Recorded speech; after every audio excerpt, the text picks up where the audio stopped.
And welcome back, everybody, to the semifinal rounds of the 2026 USCA AC National Championships here in Sarasota County Croquet Club in Venice, Florida.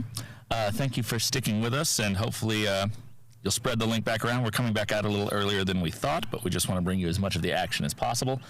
So, in the interim period, Darren Guffey, there was some back and forth. Matthew and Darren both were having some trouble. Darren was unable to really get a break going. He kept bailing out. Matthew kept taking some long shots.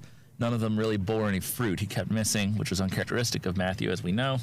But he has finally managed to get back in. What was happening was Darren actually started running his triple and got things a little untidy.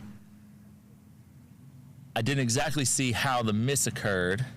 My suspicion is that he, based on where yellow is, he may have ran through two back all the way to the boundary and then missed the return Croquet, because I know that Matthew started this turn with a lift from B-balk. So unfortunately for Mr. Guffey, this may be all she wrote. Matthew doesn't need a whole lot of assistance, and this is a perfect break to start an on-time triple. Something's made him slightly uncomfortable. So we're going to try to get the chat up here in just a second. So I'm not seeing it up at the current moment, but we'll get it up for you guys. Please text your friends, spread the link around, let them know that we're back at it. So hopefully everyone will be tuning back in momentarily. But Matthew has managed to slip through the first hoop pretty cleanly, a little more cleanly than he anticipated, and is now off to the races. So perfect setup for the on-time triple. He will be sending yellow up to hoop 3. He has blue as a good pivot ball, just a little south of the peg, and a perfect pioneer with black up at hoop 2. So pretty much has everything a man could ask for in starting this turn. And you see there the yellow ball traveling all the way over to hoop 3 as the pioneer. That's really nice.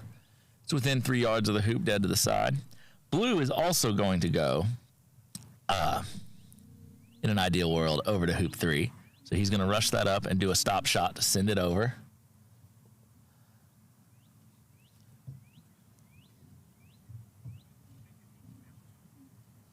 Matthew has very good ratios to his shot. So as you can see there, blue going over. Blue is also a little farther from the hoop. So what he's going to do is, once he makes this hoop, he's going to send black down to hoop 4 as a pioneer, going over to blue, because blue is going to be the escape ball. He doesn't need to be super precise with the blue. He just needs to clean it up a little bit and get a good rush to the hoop on yellow so that he can keep yellow nice and tight and get it in good peeling position. Very interesting observation that I've had this tournament is Matthew traditionally, the last few years especially, favors running hoops with his Irish grip. In fact, one of the reasons he developed his Irish grip was controlled hoop running, because his Solomon, he was having a little bit of trouble with that in his younger years. I've noticed that for these hoops, he has ran them the majority with Solomon. So I have to have an opportunity at some point to ask him about that.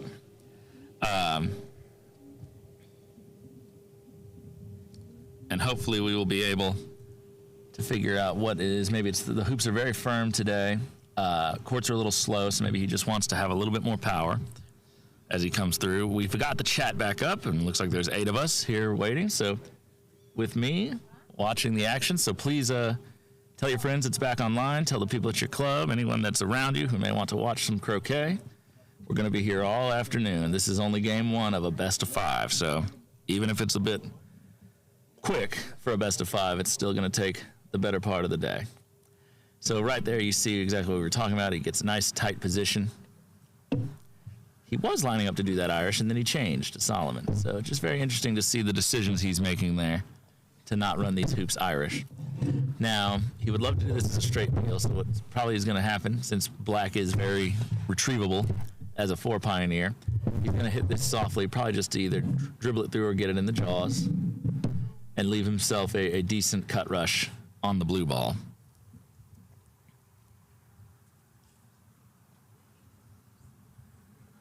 No, he has played that with draw. Okay, interesting. I know he greatly favors doing straight peels, but he must have thought from that distance that he had enough confidence doing that. So see, now we see his Irish grip. He's been doing these rushes Irish. He's very accurate, has great touch with his Irish grip.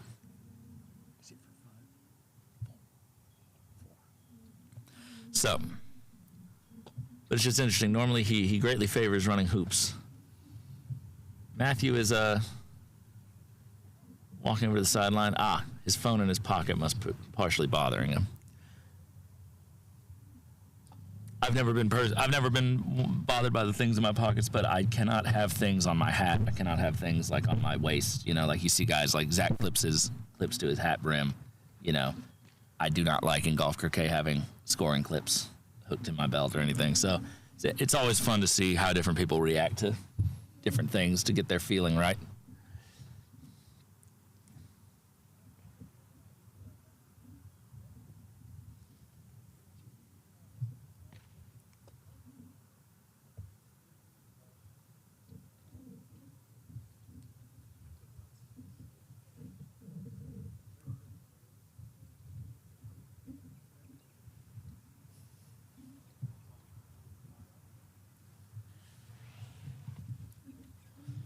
Alrighty, good approach here.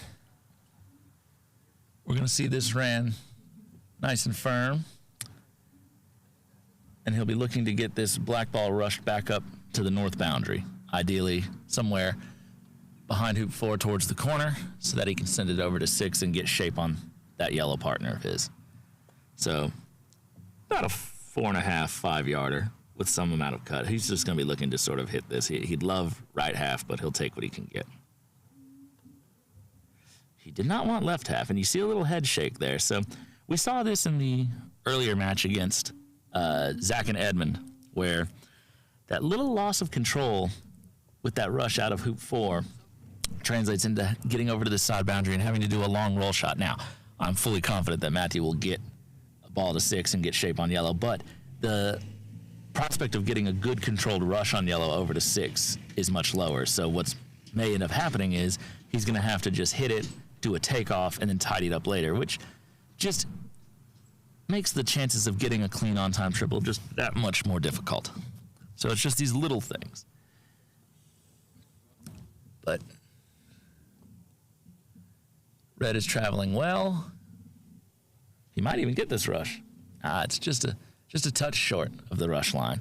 Black is good. Black is maybe about 4 yards in front of hoop 6, 3.5.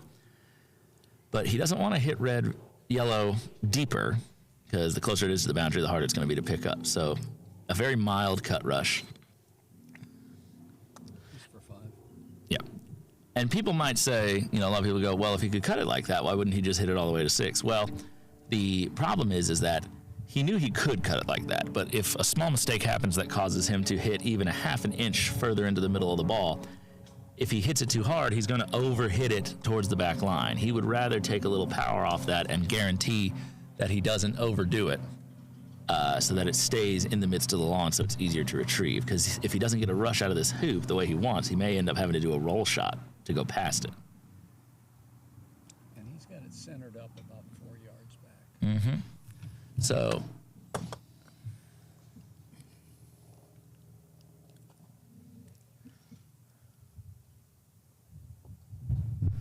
good approach now.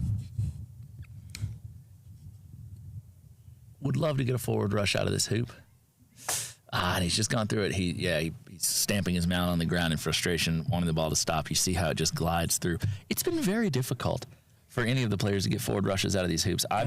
The courts are speeding up, and the hoops are getting tighter, and so when they try to baby them, they're not getting the distance. They're groveling, and so I think they just aren't trusting that, and they'd rather be long than short.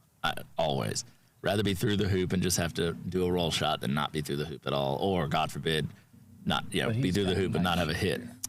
And again, just now the awkwardness of where black is. It's not awkward. But this is the problem with not getting the rush out of 4 the way he wanted is he now cannot get yellow up to the hoop on this shot. He's going to have to roll it up to the hoop. But the problem is that his black ball is 4 yards the other side So it's a of the big hoop. pass roll. So yeah, we're either looking at a 200% pass roll to get shape, or, and see, and this is why he's thinking about it. He's thinking, how am I going to play this? So one way, the way he's Is to croquet it there. right, change the angle. Say, hey, I can't do a straight pass roll 200%, but if I put yellow to the side and do some sort of a thick takeoff, yeah, I don't get it super close to the hoop, but I get shape on black. Yellow is peelable. I can do a straight peel maybe.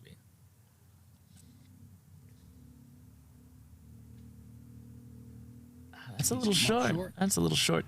This may not be an on time anymore. Oh, I know what he's gonna. I think I know what he's gonna do. I think he's gonna do the Wiley method. Blue's in a decent position for that. So, for the folks at home, if he sends this where I think he's about to send it, which is deep towards the back line, I think we're gonna see a stop shot here to send black really deep. Yep. So, what he's doing is something that was pioneered by Keith Wiley in his book, Advanced Croquet Tactics. Great book. Check out if you're trying to improve your AC abilities. Or your sleep patterns. Oh, yeah, fair. Oh, and he got a little lucky. He even hit it. He even rotated the ball on the way through, which is nice. Give it a little better spacing. What he's doing is he knew that he could not get yellow into good peeling position. So he decided to not bother putting it in good peeling position then. Now that black is deep, he can send black as his two-back pioneer, getting shape on yellow to rush it back in front of the hoop and peel it or jaws it, going to blue as his escape ball to one back. And he's got 6 yards to deal with. Yeah. So black just needs to be decent. Black is fine. Black is fine. Let's see what kind of angle he got on red. And it's fine. Matthew's accurate enough. He plans to get this in decent position. Now, he did leave his escape. Ooh, the escape ball is rather wide, and that's the problem. He's probably not going to get this peel. If he was more to this left side of our camera on this hoop, it would have better. And normally the escape ball in the Wiley method is much tighter to hoop 6. You're not taking off to it. He wasn't planning the Wiley. He wasn't when he plays blue. No, he wasn't. So he may be thinking a death roll. Oh, he's going to have to. Has he come just a little west of that? Yeah, and you see there the little torso bob. That's one of Matthew's body language signals that he doesn't like what he just did. He wanted to cut that. He wanted to hit a little right of center to push it in front of the hoop. Now he's approaching slightly from the side. Again, he's not expecting that this ends his turn, but it's one of those control things. You don't get a perfect position on the hoop, so this hoop shot is angled. You can see him tilting his mount down slightly. Then you don't get the rush you want. He ran that really well. But if you hit that hoop too cleanly and you go through by another 4 or 5 yards, then it becomes very difficult. You have a roquet that you got to worry about just hitting instead of where do I want to hit it to. And that is one of the big differences at this level of croquet is it's not about just hitting the ball. It's about hitting the ball to an appropriate position for what you're trying to do next. So Tom, do you think he's going to take a death roll on this, or do you think he's going to just put it in the jaws and come back and peel it later? With how good of a... It needs to slow down. 3-back pioneer is really good. It's about 2 yards in front of 3-back. Yeah, he's doing a death roll, I think. Yep. And, this just shows he's very confident. The courts have sped up a little bit. He knows that black is good enough. And on corner hoops like 2-back, if he just gets within a yard or so of the hoop straight on, he can bang it, his ball through. Oh, that's nice beautiful. Shape with yellow. Oh, and it's almost perfect with red, too. Wow. Look at that. You couldn't ask for much better than that. Well, if we could do that all the time, we'd all be doing death rolls. That's right. And so for the folks at home, it's referred to as a death roll because that's where a lot of triples go to die when you do it, because trying to peel a ball while rolling all the way across the court to your pioneer has ended a lot of turns prematurely. But it is a viable line of play if you have the ball in perfect peeling position and that you're confident in your split shots. And Matthew is very confident in his split shots. So now life has become a lot easier. He's back on time. He may get yellow on the way to 3-back here. He can. So he's in. Nice rush on yellow. Blue's deep enough. It's not in the ideal position for doing this split shot because you'd like it, again, the less you can make your striker ball travel, the better. But it's a good enough Pioneer that it's very doable. And I think he will attempt it if he gets this in decent peeling position. It's in pretty good shape. He's about great 4-back Pioneer. 2.5 yards back from yellow. Great 4-back Pioneer. So, tricky rush here. You want to get it pretty tight to the hoop. He's played it well. Right on line. Now, this is where the draw becomes part of the issue. These Invictus balls pull quite a bit. Matthew was actually saying earlier this event that this was one shot he had not been able to successfully do for the first few days. No matter how hard he tried, he could not judge the draw correctly. So we'll see if that has changed here now. It has. He's got it. Made that look simplistic. So, clearly by this point in the event, Matthew's feeling quite confident in his stroke. And he's done the hardest part of the work, so now it's just about break management, making sure he gets around. With how nicely through yellow is, what he's going to do with this blue is he's going to put it back to the south boundary probably. Get behind yellow, rush it up, having put blue up into the middle of the lawn. I don't actually know. Oh, the yellow's really deep. Wow. But you see there, he's cutting it to the boundary behind the yellow ball. Because it's all just about, at this point, he doesn't need to peel it anymore. So it's just about getting yellow to the peg in a timely enough manner to where you don't have to deal with it right after you come through Rover. He's got plenty of time for that. So blue can become a Pioneer at Rover. Yellow is going to become the Pioneer at Penalt, and then it'll be left by the peg after he makes Penalt, or somewhere in the middle of the lawn where it's very easy to retrieve. And blue and black will get him through Rover and back up to his partner. Great placement on yellow. Yeah, wonderful placement. One of the principles of good association croquet is you want narrow angles and low ratios, meaning if you have a choice between hitting a drive shot or a half roll, you always want to choose a drive shot. If you have a choice between a half roll and a 3/4 roll, you always want to choose a half roll, so on and so forth. The less ratio, so see, he actually probably said that a little further than he intended because he couldn't do that quite with a stop shot. But he also had a very narrow angle on that split. He could hit it both balls roughly in the same direction, which means that there's less pull, there's less issues that could arise from the ball squeaking out at a weird angle. So, and the ratios are a little more consistent. So he is very happy, I'm sure, with where that ended up. But yes, they say the best association croquet turns you can play are ones where you never have to bend over. Right, all your shots should be able to hit uprights. Hoop shots, takeoffs, drive and stop shots. Rush the ball to the rush line of the ball you want to rush. That's right. So now, very unrealistic that no turns have any shots where you have to play a little ratio, but it is in the ideal world. I think I've seen Fulford do one against me. He played one break where I swear to you, he never did anything more than a stepped up drive shot. And his rushes were perfect. His ratios were perfect. So in an ideal world, that would be how you play association croquet. So Fulford may well be the best two-baller in the world. Correct. So Matthew here, though, has everything right where he wants it. So he's just going to pop yellow back a little bit, send it up to the peg, rush black down to blue. And then we will expect that game one will be in the books here in a minute or so.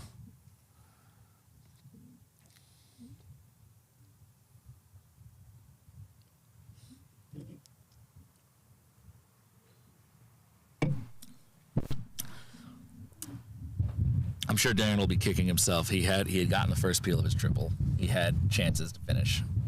Just a little sloppiness, but maybe some nerves on a longer croquet. I think what happened was he came out of, I didn't see it, he came out of 2-back hard. He only had his reception ball next to 2-back, and I think he just missed the 6-yard return croquet. And in all fairness, Darren's only got a couple of triples in his career, I think. He's only got one. Only one. Only one. Okay. He did his first triple this week, his 14th regulation game of AC ever. Yeah. So, Darren has been primarily a golf croquet player. As of this time last year, he barely even knew how AC functioned, as far as I'm aware. He's played 12 games coming into this event in one tournament. Well, and I want to say, I don't think Darren's been playing croquet, even golf croquet, more than about 6 or 7 years. Not even that much. He said he started post-COVID. Post-COVID. So 6 years ago. 2021. 5 years ago. Yeah. So, and barring a weird grievous or something like that, which of course Matthew is not going to let himself do that close to the peg, this game will be over, and we will move on to game 2, with Matthew Essick being 1 game up in this best-of-5 semifinal. All right.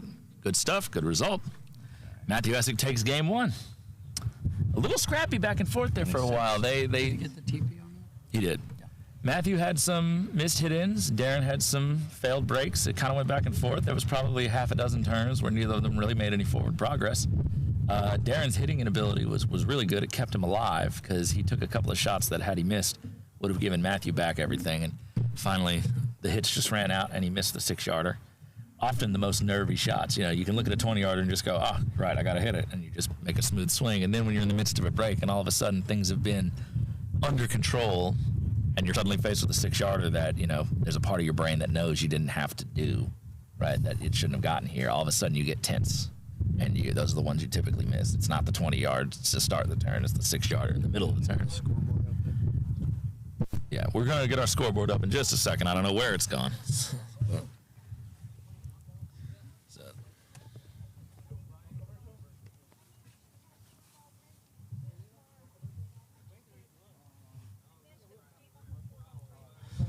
We're going to go to a quick commercial break here, I believe I can hear from the powers that be. So while they're taking a quick break before game 2, we'll be right back.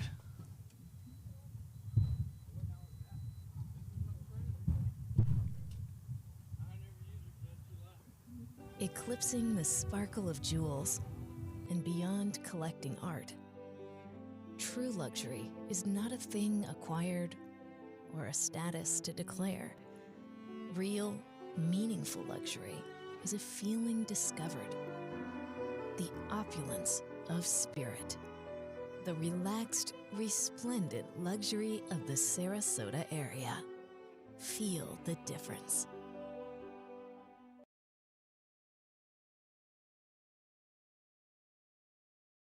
Kissed beaches meet award-winning restaurants and vibrant cultural attractions. Plan your unforgettable getaway today. Ready to discover... Back just in time for the start of game 2. It looks like Matthew has choice to go in, and he will be playing his red ball as a super shot. A little short for a super shot. Barely made it past the line of hoop 5 from this camera viewpoint.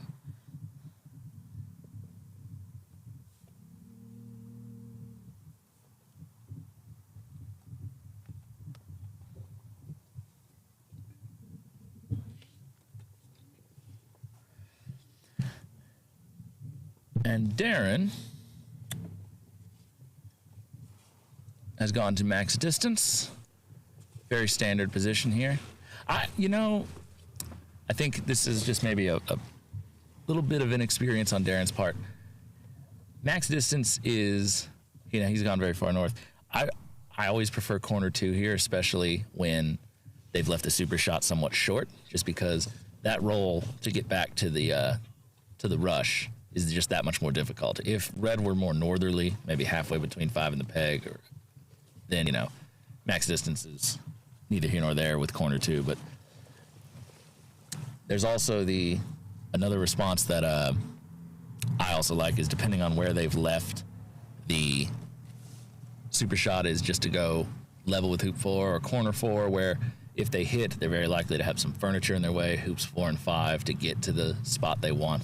It's maybe just a little bit south of hoop 4. It's a shorter shot, but if they hit, it might make their roll up a little more awkward. So, but Matthew,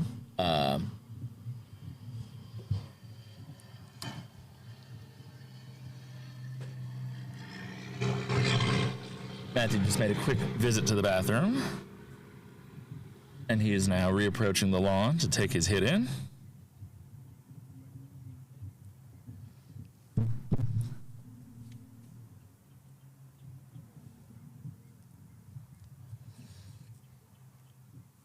He will be taking the short shot from A-Balk, although at how deep Darren's made it, I think both shots from B-Balk and A-Balk are roughly the same length at this point. But the benefit of this shot is if he misses, he'll be next to the ball. And then if Darren misses whichever shot he takes, Matthew will have an automatic hit to start.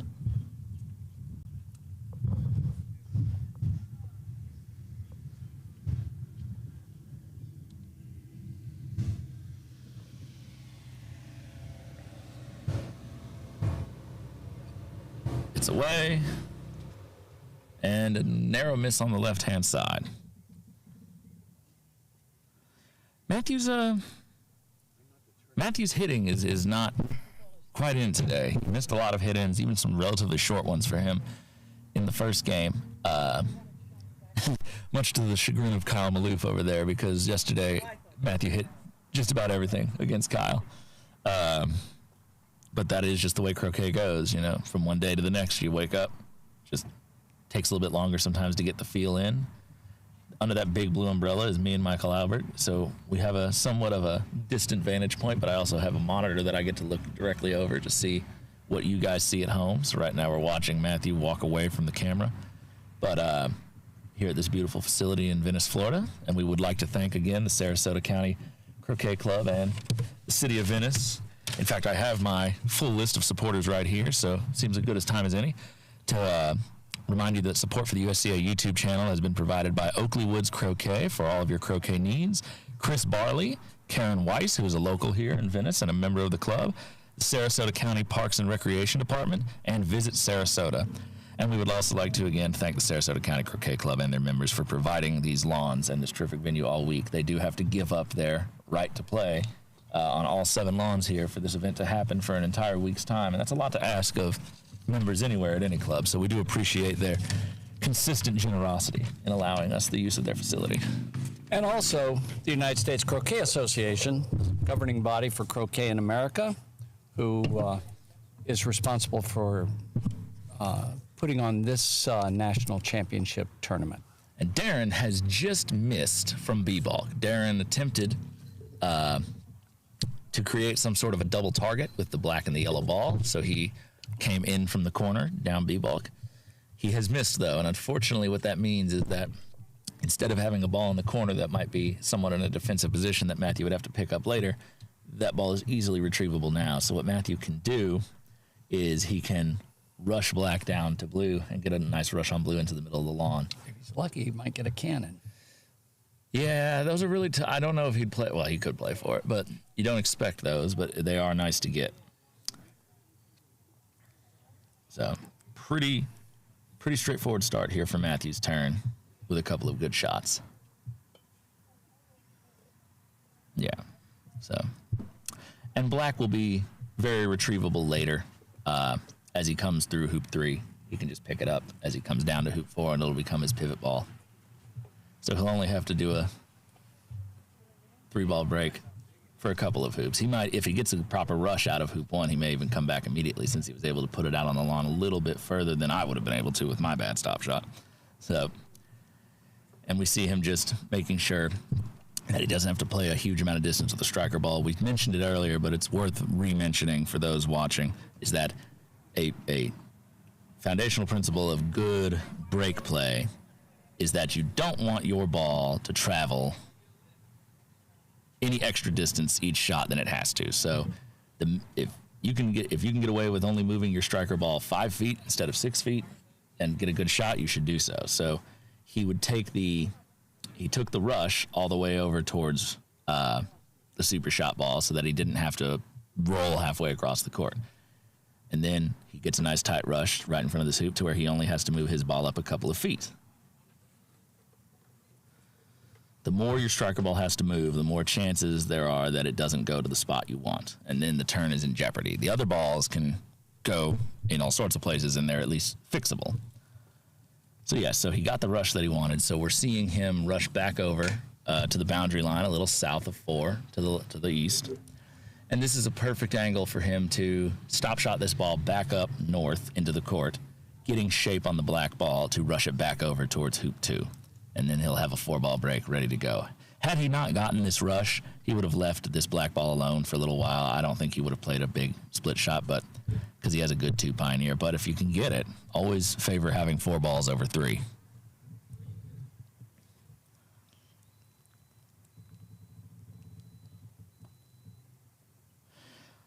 we have a comment here. Tell us more about Darren. We don't know him. So Darren Guffey is in the up-and-coming phase in the U.S. scene of becoming one of our top-level players. He's definitely made great strides in golf croquet. He's currently ranked number 11 in the United States. Yes, in golf croquet, he's ranked number 11. He made it to the second round of the Egyptian Open. Really good performance there. He's made a knockout or two of a GC Nationals as well. He's done well at tournaments like the U.S. Open, so he's really just, in the last year or so, really started to come online in golf croquet and get his ranking up and get his results up. But Darren's been a teaching pro for several years now in North Carolina at the Highland Falls Country Club.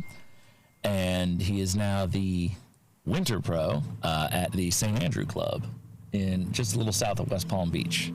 So he's been able to practice a lot these last couple of years and come to some more tournaments, and he's really gotten his skills up. He is very new to Association Croquet. Like I said, this is his second tournament ever. He's done his first triple, but really great progress that he's making so far. He's a great shot. He has a great swing. Just has to learn some of the finer points of running breaks and setting leaves and just ways to manage things that make life easier. And he's learned a lot even this week. You know, he's had a lot of questions. He's very inquisitive. He's very absorbent. There are a lot of courts and a lot of wickets that are easier to get your first triple peel on than these courts and these quadway hoops. Yes, definitely. All right, so a decent shot by Matthew. Probably ran that yellow a little longer than he wanted, but he'll be able to approach red on a nice line here. And you see that he rushes black back so that he can approach the red ball roughly on the line that he wants to rush it along.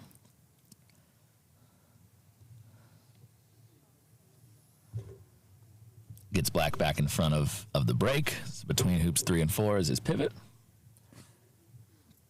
And we should see a nice rush here to put red just a few. Ooh. He got a hold of that one a little bit more than he wanted. It's not disastrous, but, you know, it's just one of those little things where as the hoops get more difficult, you don't want to be approaching them from a few yards back at an angle. He's giving himself a bit of an angled shot.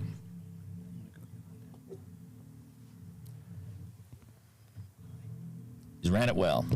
But you see there, you know, because his position on the hoop wasn't as good, he had to run it quite firmly because these hoops are running a little tight in order to be sure that he did run it cleanly. So now the camera doesn't quite show it, but he's got about a 6-7 yarder to make this return shot.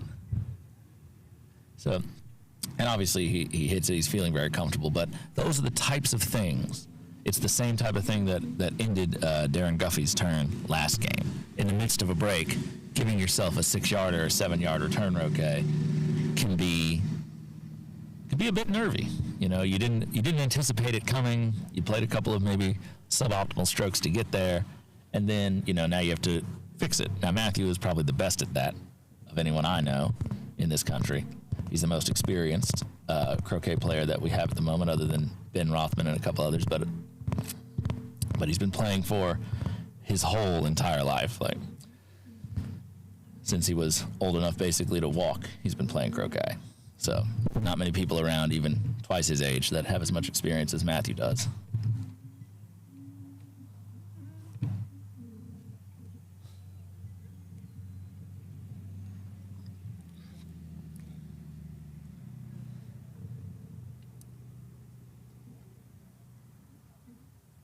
Ooh, it stopped just in the nick of time. I thought that ball was going to squeeze out on him, but just again, a little angled shot that you don't want to have. And you see there, even with hitting that fairly firmly, it only just it caught a little bit and just didn't go through very far. So had that even been another inch or so to the side, it may have caused some problems. So part of this may be that the courts, as we're getting into it's just now 1 o'clock. We're getting into the hottest, period of the day in the early afternoon, and the speed of the courts is going to change. The sun is beating down on them. The heat, it's getting hotter. They're drying out. So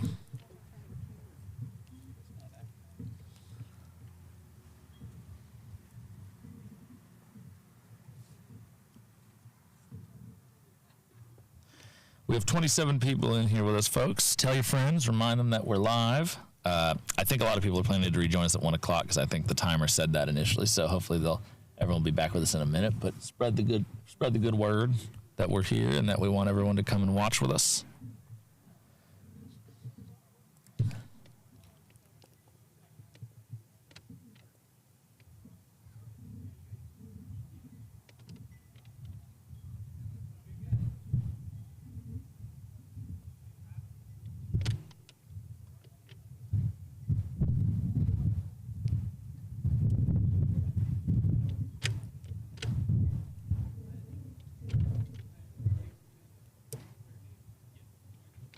Alrighty, so Matthew is a player who favors the new standard leave. So what we're likely going to see, he's sending black over as a great pioneer to the hoop. He's already preloaded partner over at 2-back, and it's a pretty fair pioneer. He would have liked it a little tighter, I know, just from that position, but. So what we're likely going to see here is he's going to want to get a rush on the blue ball over to the black, keep them both around the hoop, and he's going to try to set one of them up against the wire. So he's going for that nice sideways rush, just put it in the vicinity of 1-back. He's going to roll it over as he approaches black, and he wants to keep black. He can put either ball there. Darren has not ran any hoops, so it's not really a forcing leave, meaning he's not really forcing Darren to pick up one ball over the other because of any clip position. So Darren could pick up either one. But the principle is that you leave one ball here, not quite glued, but very tight to the back of this hoop. So pretty much in the line that you see blue at right now, but much closer. And you're going to see him position black there if he has anything to say about it. You can also just throw the ball out into the middle distance. You don't need it glued to the hoop in this position, but Matthew does prefer it this way. So yeah. So here we go. So this is where he's going to leave. He's going to leave the black ball behind and then perform a 3-ball break for the next couple of hoops. So the idea of that position is a couple of things. It's rushable to hoop 1 if he does have to end up doing that. It's a good pioneer for hoop 2 if he is able to get to hoop 1 in some other fashion with a direct rush off his partner. And it is unhittable from the end of B-ball. So there's no short shot that Darren would have available to him to hit that ball with his other ball if he takes his lift. So now, a very important shot here is getting blue. Blue has to be a good pioneer because you want to do the same thing with blue that he just did with black. And it's way more critical to get it in good position because you're going to be leaving your balls here on this side of the court, wired from it. And if it's open, then the opponent's going to have a very short shot, relatively speaking, to get back in. So, and blue ended up in a great position. You can see it over there near the hoop, just a yard or so off of it, slight angle. So, you see a little head shake there. He did not want to come through the hoop that long. He wanted a nice rush, just like he had over at 1-back. He wanted a nice rush over to that ball at 3-back because, again, the more his striker ball has to roll to approach blue, the less chance there is that he gets the perfect rush. The less chance there is that he gets the perfect rush, the less chance he gets of getting blue in exactly the position that he wants it. So this is going to be somewhat of a recovery shot. He's going to want a really nice rush on this blue ball. That's going to be shorter than he wanted, and you can see him kind of had the way he stood up out of that. Wasn't 100% thrilled with the outcome, but still very, very manageable. And again, you see a little head motion. It's just little things. None of this is in any way, shape, or form him thinking that he's not going to finish this turn.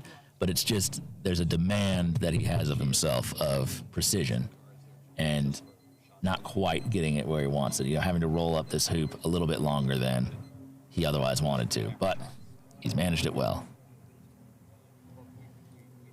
And then running the hoop a little longer, so now he's got to be very gentle with this return Croquet.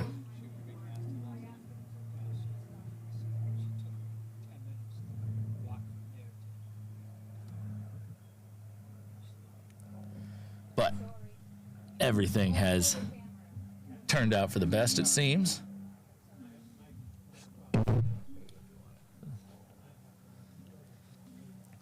And So you see here why the importance of getting blue into the correct position is red and yellow are not going to be put that far away, and they need to be, blue needs to be in a position where they can sit together on this side boundary, and blue has a swing at neither of them. Yellow for 10. Yes. So this is the same leave that we saw in game 1 before we were actively filming this match. Darren took the hoop 2 ball, which was blue last time, and he shot down B-ball and just snicked the red. So he'll be looking to repeat that. Now this is going back, Michael, to something that we've been talking about, is the decision when to take the short or the long shot. On conditions that Matthew has already proven he's very capable of finishing on and that he's comfortable on, you never take the long shot against him. Darren needs to take the short shot here. He needs to lift up the blue ball, and he needs to shoot from A ball. And absolutely, give himself the absolute best chance of coming in. The reason he would lift the blue ball, and I don't agree with this, he's going to the black ball. So this is, again, maybe just a Blue little... ball gives, well, yellow is pointed straight at number But 1. at this point, it's not a matter of on time. If he's taking the short shot, Matthew would get it on time anyway. But black is a wonderful pioneer at 2.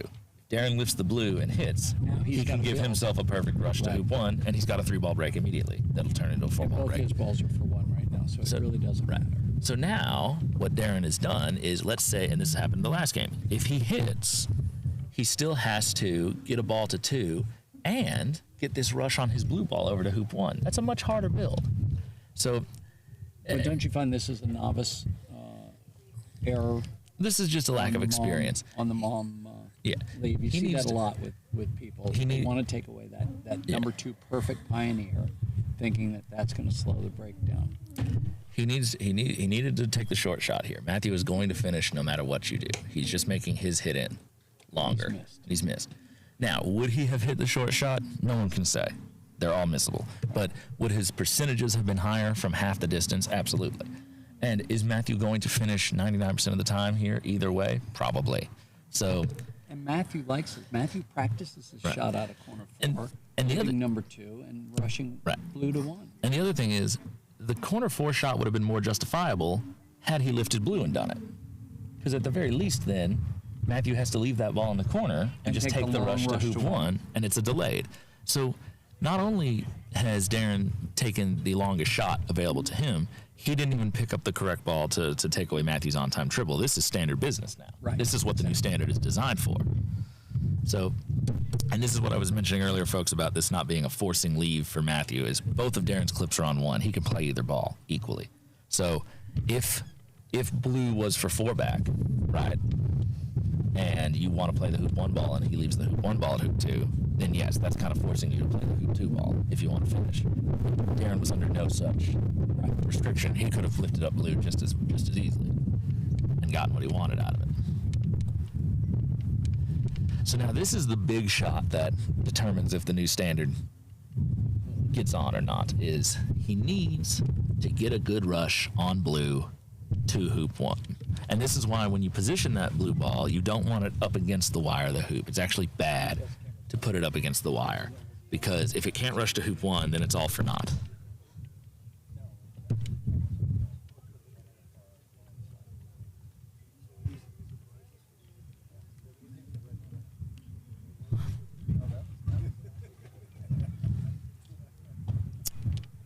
And this is a shot where, again, your stop shot ratio does make a difference. He in an ideal world, Black would get all the way across the court to hoop 2, over 100 feet away, and he would hold position on that blue ball right to the left of it so that he can rush it to hoop 1. I do not have that ratio in my bag on most courts. My Pioneer is going to have to come up short a little bit past hoop 6. Matthew has not the best stop shot ever, but a few more, a little bit of a better ratio than me. So he's asking.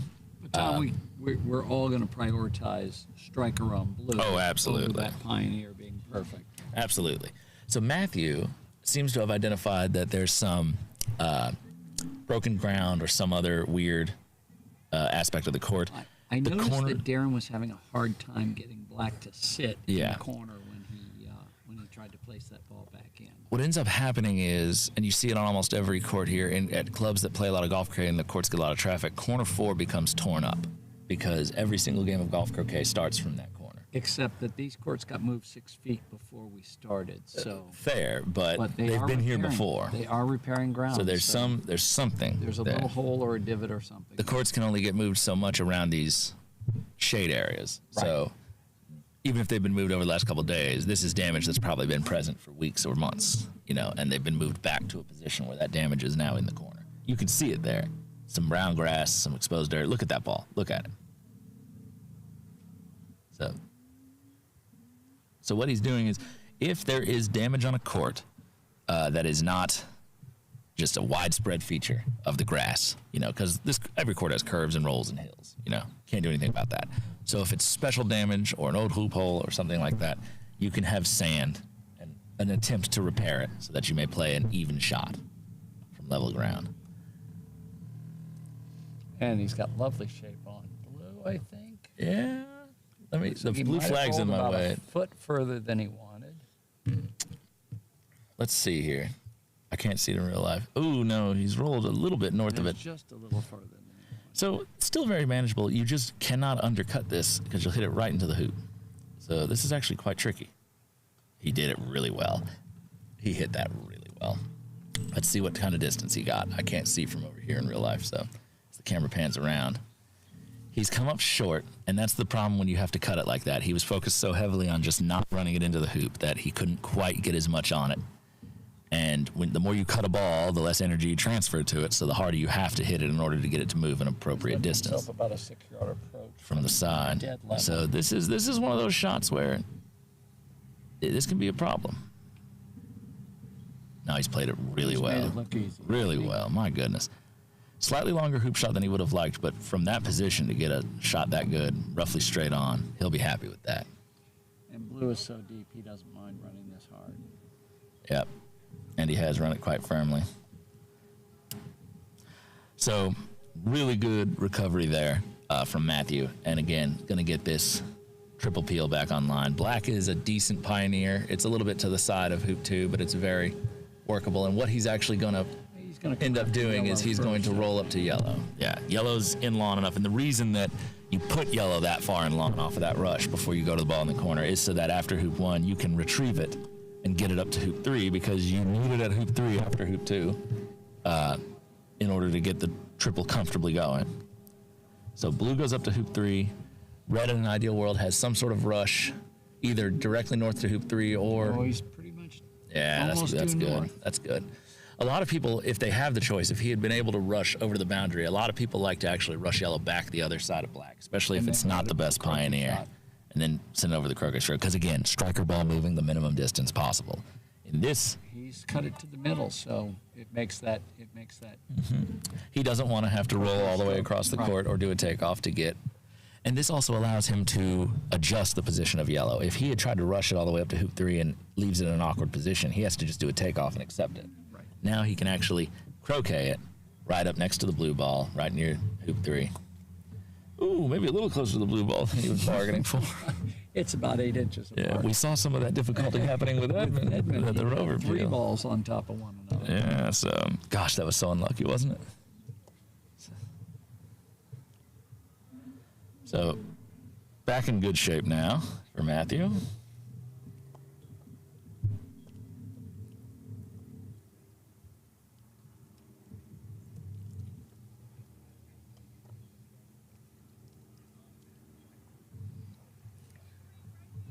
And again, narrow angles, straight lines, good ratios. He rushed that all the way over north of these so that he doesn't have to send his striker ball a third of the way across the court in order to get a hold of them. He's going to be able to be much more precise now, send this pioneer down with a lot more control, and keep close to the next balls in sequence that he has to hit.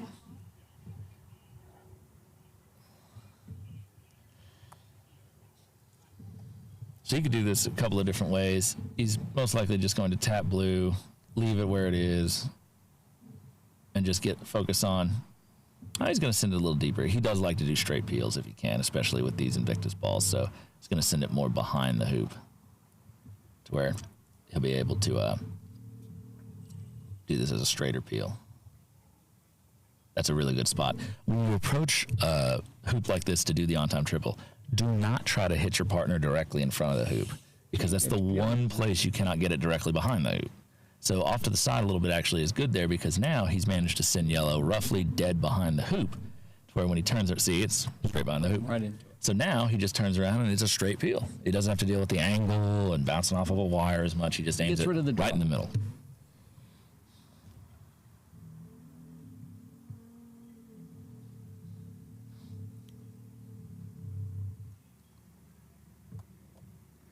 He's playing with the little draw.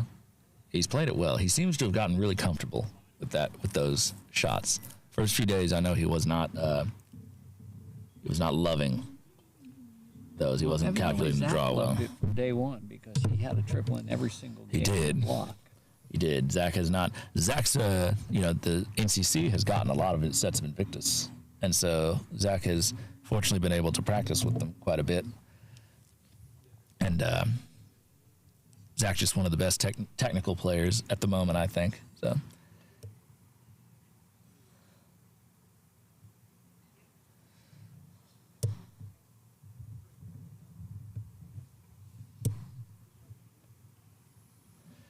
All right, so blue is a good pioneer. So last game, we saw this was where things kind of got a little out of sorts for a brief moment, because Matthew didn't get the rush that he wanted. So now he's sent black a little bit deeper than last time and a little bit straighter behind the hoop. So now he doesn't have to cut this as much. So he could just hit this dead straight. It's going to be out on the east boundary. Yep. But he wants to get it he wants to get it at least down to hoop 4. He could go past it towards the corner, but being short is not fun. And see, and he doesn't like that. Because now this is very awkward. Now he has to roll black back to hoop 6 and go past the other side of yellow with a big wide split shot. And so your chances of getting a controlled rush on the yellow ball are just that much lower. And again, none of this means that he's going to not finish the turn. He knows that he has a good chance of finishing the turn, but it's the little precise things that make it easier or more difficult.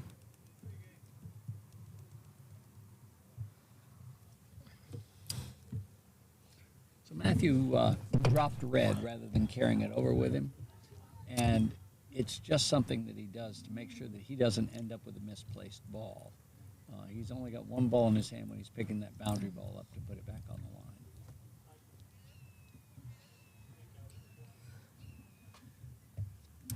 He's played that well.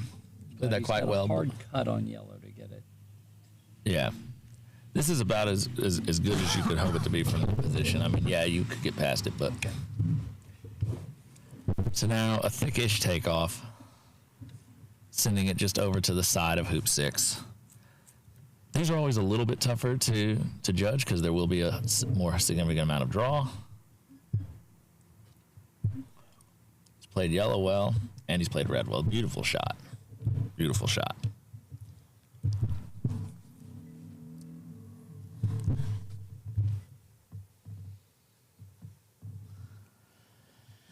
So in an ideal world, he gets a rush out of this hoop off to the east of yellow, so that he can send it across to one back and rush yellow right up next to the hoop.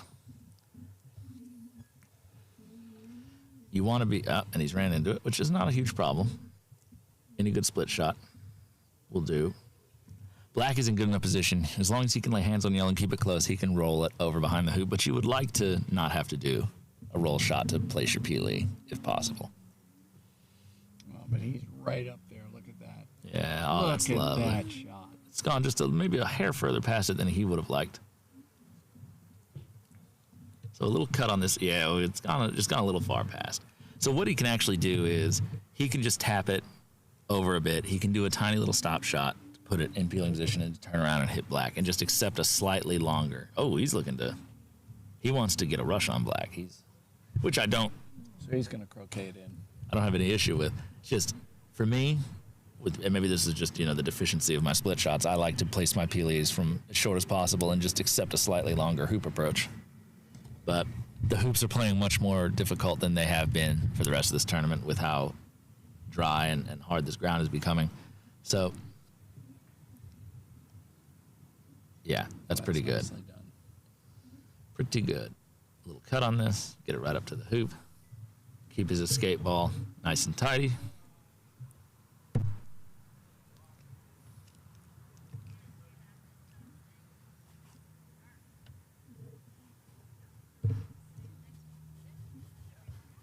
So, and again, he'll play this as a slight draw to this shot, but it's from very close. He won't hit it terribly hard. He just needs to get to the other side of black so he can rush it back up north. Oh, he's playing, yeah, just playing that with a little bit of pull.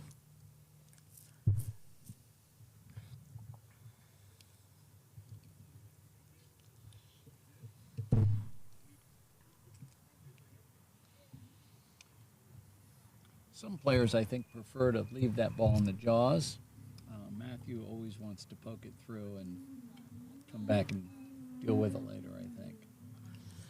Yeah, I haven't quite landed on which one I prefer. I've done it both ways, you know, and I think that there's a weird, if you peel it through but it doesn't go through far enough, then it gets a little funky to approach when you go back north of it and try to get, you know, you have to make sure you don't get wired with the hoop and anything. But having it in the jaws is nice. I might have a slight preference for that, but I think you'll take what you can get there. Oh, he's left himself a bit of an angle on this one, but shouldn't be a problem. Yeah, but it just, again, is just a little less control than he wants.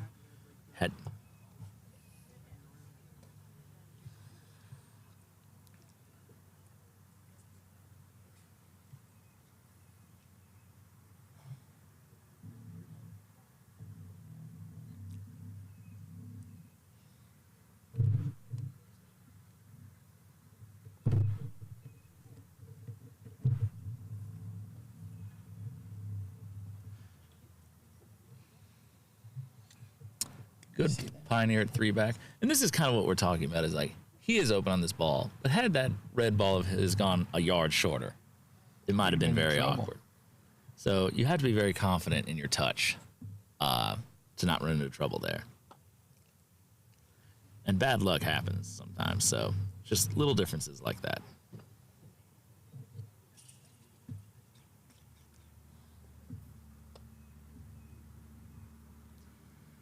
Just trying to position it. Pretty good shape there. Yeah. Blue's in a wonderful position to try to approach if you do the peel going to 3-back. So.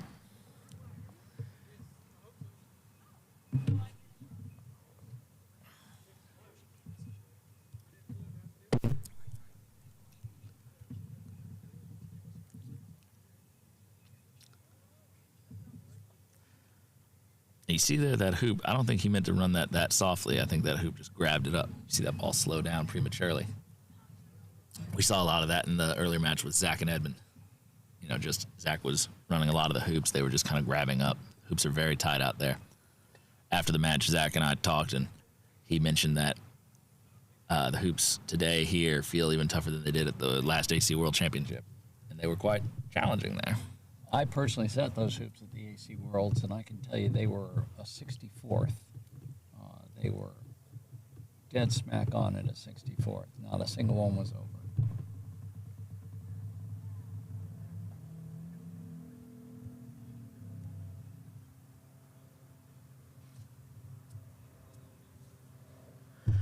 Okay, so, that's a great camera angle. Look at where he's got yellow aimed. That's how much pull. If it goes straight, it misses the whole hoop. But watch this ball. So he actually accounted for. It went a lot straighter than he thought it would. But folks, he aimed it there because for the majority of this tournament, and maybe it's just the conditions of the ground today, but for the majority of this tournament, that ball might have missed on the left. The way he played that shot, it's been that extreme for the pull. So he had full confidence that it was going to pull enough to at least hit the middle of the hoop from that much. And tomorrow will be different again because we've turned the irrigation off. We're in very, very dry weather conditions. The humidity is quite low. There's about an 8 to 10 knot breeze, and those conditions are just perfect for pulling the moisture out of the ground. And without the irrigation on, they're cutting every single morning, double cutting and rolling. So we're going to see some different conditions tomorrow than what we've seen today.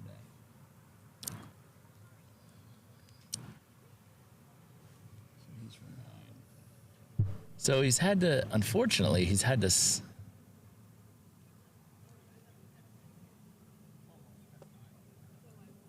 sacrifice a little control in his penalt pioneer because he didn't get far enough away from yellow, and he wants to leave yellow in good position. So the penalt pioneer is not bad, but it's just a little more south of the hoop than he would have had in an ideal world. He's already made 3. I know, but he's penalt pioneer. So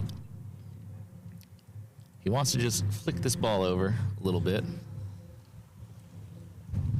He hit that very thin, but good approach. Maybe a touch short of where he wanted it, but should not cause any real stress. And so what he's likely going to do, it depends on how good of a rush he gets out of this hoop. He may feel, just with how, difficult the hoops are, that he wants to go clean up yellow a little bit. But as you can see from here, blue is not the best pioneer for penultimate. So he may just forego touching yellow at the moment because it is very close to the hoop. He may just focus on getting black down to rover, getting the rush he wants back to penult so he can control it. Yeah, so that's what he's doing. He's just focusing on making sure that he gets through the penultimate hoop without any real issues. Black's going to go down to rover, and he's going to clean things up. Oh, ran that a little longer. You can see him put his hand out. Just overhit that a touch. Now it's going to require a half ball cut to get it back in front. And he's done it well.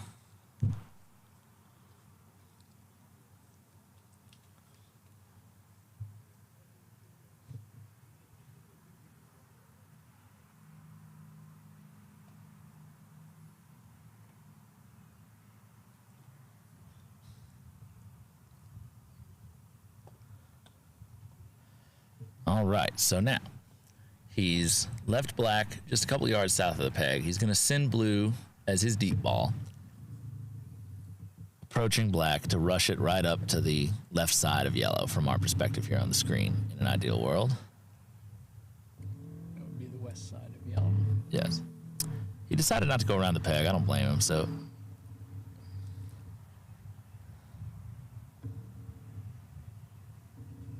yeah. It's right there. He just tried it. It came up maybe a touch shorter than he wanted, but he wanted it just so he's going to send it across. Had he been a little bit close to that ball, I think he would have tried to hit that a little further and get it right up next to yellow. Because, again, you just, as close as you can be to this peely when you approach it, just makes life so much easier. But still very manageable here.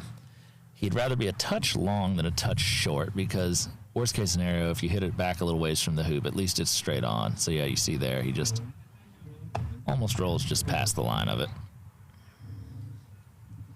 And we're in a great position for this peel. He's about 12 inches back. Yeah, straight on. Straight on peel.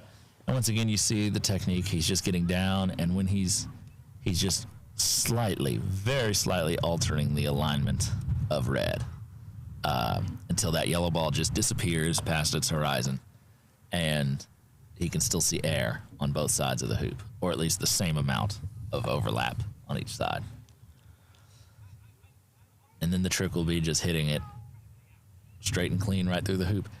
Any split shot you do, the back ball's error is doubled, right? If you're 1 degree off with your mallet, the red ball will go off 2 degrees. That's perfect. And he's done that nicely. So- He's got black right next to the hoop.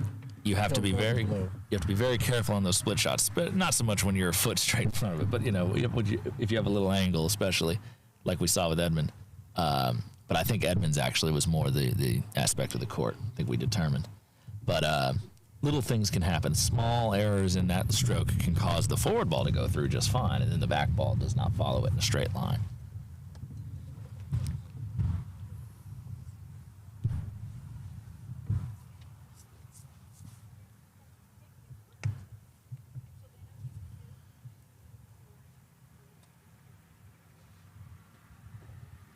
All right. And again, barring an unlucky rush into the back of Rover or a Grievous, both very unlikely, this game will be in the books. Yep. Paced it well. Has about a 2.5 yard peg out. Now, on longer peg outs, you'll see people get down as well, just like they do with straight peels, and they'll line it up because the peg is a very narrow target. It's not even quite half the width of the ball. So Now, this one's obviously not far away enough that he would feel the need to do that. It's a third the width of the ball. And so, but this one, if it was a few yards further away, you'll regularly see people get down just to ensure, no, there's no worse feeling than doing all the hard work and then missing the peg out. So, Everybody that's tried this has been there. so what he's doing there, you saw him just press his thumb into the ground. The balls have to touch. And sometimes on different courts, certain parts of the ground, they want to touch more or less than others. They'll fall into little snags. So what he was doing there was he was creating just a very slight dimple in the ground for the red ball to sit, touching the yellow ball. And you see he's trying to do it again. So I've had some difficulty on these lawns. There's some bumps in the grass. They started the week a little shaggier, so the balls were not always cooperating. And the drier they get, the harder it is as well. And he is getting down to line this up now that he knows that they're touching. So, because he's had to adjust it so much, I think he just wants to make sure that everything's good. I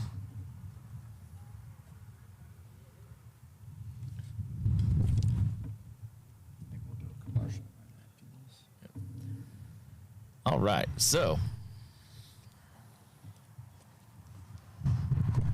one more good straight hit, and game 2 will be in the books. No doubts and no doubts. All right, folks. Game 2, 26 TP to 0 in favor of Matthew. And we will be back momentarily from this commercial break in game 3. Stay with us.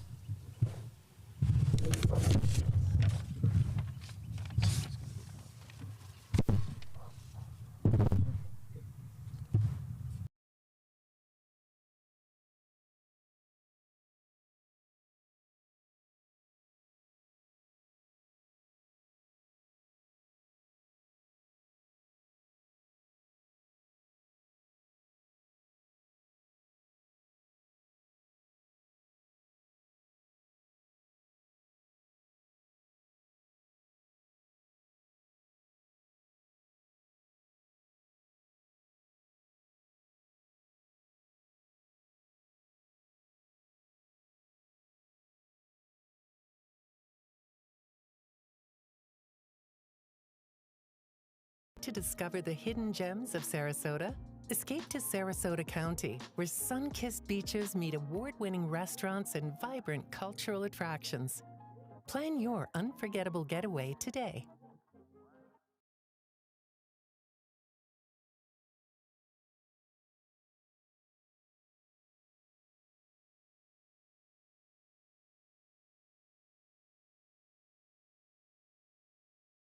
Breaking for lunch, not an unreasonable thing. They've been at it a while. There you can see Mr. Stephen Morgan, one of our other previously mentioned McRobertson team members. There's Matthew. And there's Jack Rush, I believe, in the shade there. Jack Rush, another one of our young up-and-coming croquet pros here in this country. I'm just going to once again remind you all that support for the USCA YouTube channel that we are streaming over is Oakley Woods Croquet, Chris Barley, Karen Weiss, the Sarasota County Parks and Recreation Department, and Visit Sarasota. And we would also like to once again thank the Sarasota County Croquet Club and its members. As you can see here, they have this lovely shaded seating area slightly off to my left. And it's just they've been really, really gracious hosts, giving up their courts and the use of their facilities, and also volunteering their hours here to feed us and just to keep us all well-stocked and well-hydrated. And then we'd also like to thank the USCA, the governing body of our croquet here in America, and the promotion of the sport. Here's a nice aerial view of the venue. I'm sitting under that square white tent and that blue umbrella. The players are under those covered buildings there in that concrete area. And this is an overview of our 4 main courts. And there's a slightly different view of the 3 newer courts in the back. A lovely, lovely venue here in Venice, Florida. We're very lucky to be able to have access to it. You can see in the background that there's a baseball diamond. That wooded area is actually Frisbee golf. Over on the other side of that road to the top of the screen are soccer and football fields. This is a huge local sporting complex that is generously supporting croquet as well as many other youth sports and in the area. And so Venice, Florida is very proud, I know, of the quality of their facilities and the variety of sports that they support. And they've been very helpful over the years to the croquet program here in helping us expand and host more of these world-class events.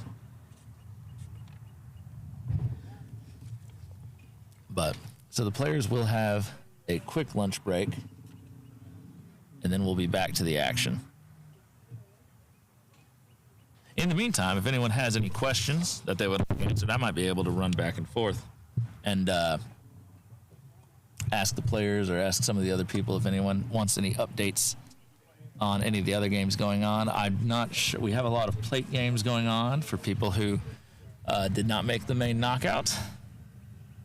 So you can see in the back there, in great shadow, at the back table, that is Doug Grimsley, our tournament director, conversing with what looks to be Tom Cooper, who is one of the pivotal members of our USCA management committee, and both very long time and important gentlemen in American croquet. Doug has been on U.S. teams before. In fact, he was a member of the first winning U.S. Solomon team, if I'm not mistaken, that triumphed over Great Britain many moons ago. And he is keeping us all organized here today. Standing there with his back to me is David Maloof, who you heard from earlier on our commentary team. So also one of the old U.S. team members who's been a regular figure in competition for many years. Guys are having a lunch break, so they're going to be about 10 or 15 minutes before they come back for the third game. All right, so I've just gotten word it's going to be about 10 or 15 minutes for this lunch before they go back and start the third game. So we're going to stay live, I believe. I may not yap at you for the whole time. So yeah, there's a little banner on the bottom, lunch break, come back soon. Please feel free to take this time to go get any food of your own, go use the restroom, call your friends, tell them that we're coming back, and we will see you all in about 10 minutes. But I think this stream is staying up, right, Michael? Yeah, so you won't have to, so don't log out if you don't want to. Stay right with us, and we'll be back to the action in no time at all.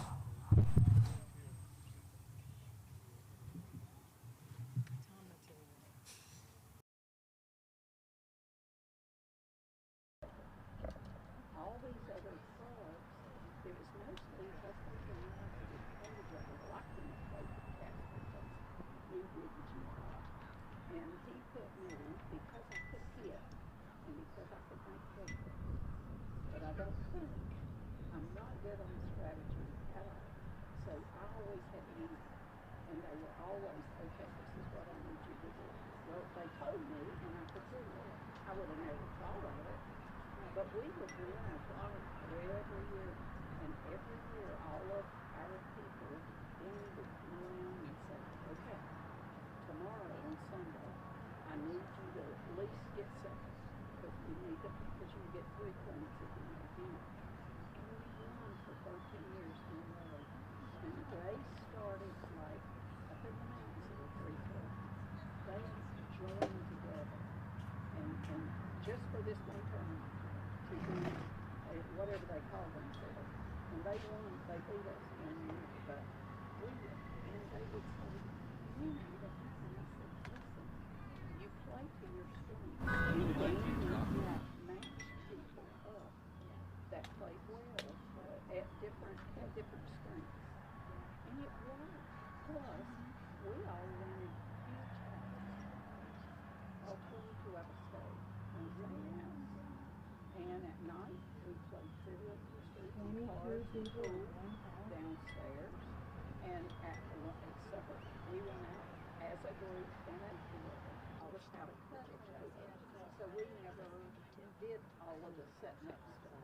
And one time, me, you want to keep it? And then the kids play with so he's like, it's man, it's only one person. They follow the not what cost, not so they would sit in the free, trying to set, they boyfriend really that's why they need us to take care of. Get your game going. Okay, he said, now, you hit real hard down past the and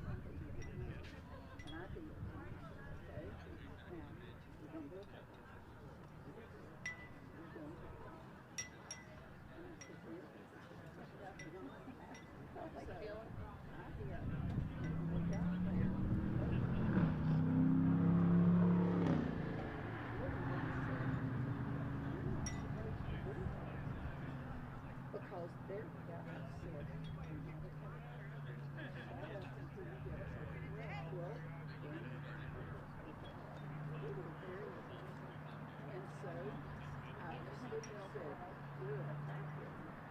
And they just kind of, they didn't know what to do with us completely from our country. And we were, just kind of rednecky. So I said, oh, you take the green and just the practice. We're going to get behind it.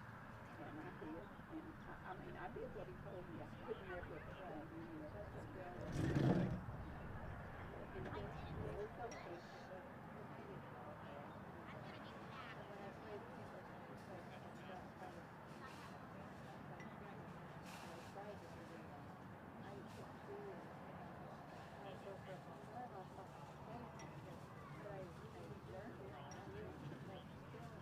If you have a good low at home on the court,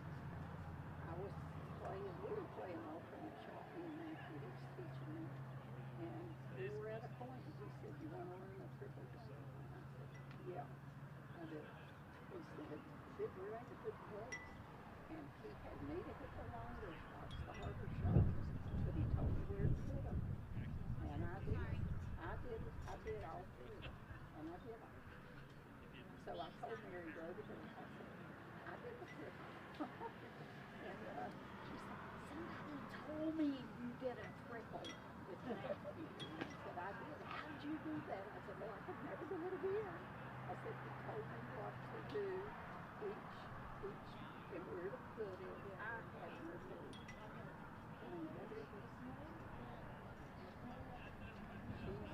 She's up in Minnesota. Minnesota. Yeah, she left. She finally left Mission Hills because they got so all they wanted to do was play gospel. Yeah.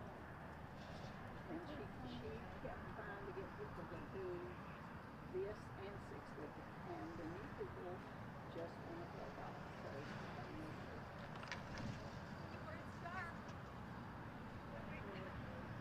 So I just don't like to stand there and never just stand there and actually moving and standing. We play it at home just to warm up before we start playing, and it's a wild and crazy game. A lot of trash talk and a lot of just fun. It's just crazy. We would not do it Sounds fun to me. It is fun. I mean, we would have a Danny said, okay. I said, well, you just very good. He said, I want you to make it. I said, I'm 15 feet away. On the swing. He said, go for it. You know, and I will. I gotta go home. Once in a while, it's very good. I thought the same was telling me half of it was dog shit.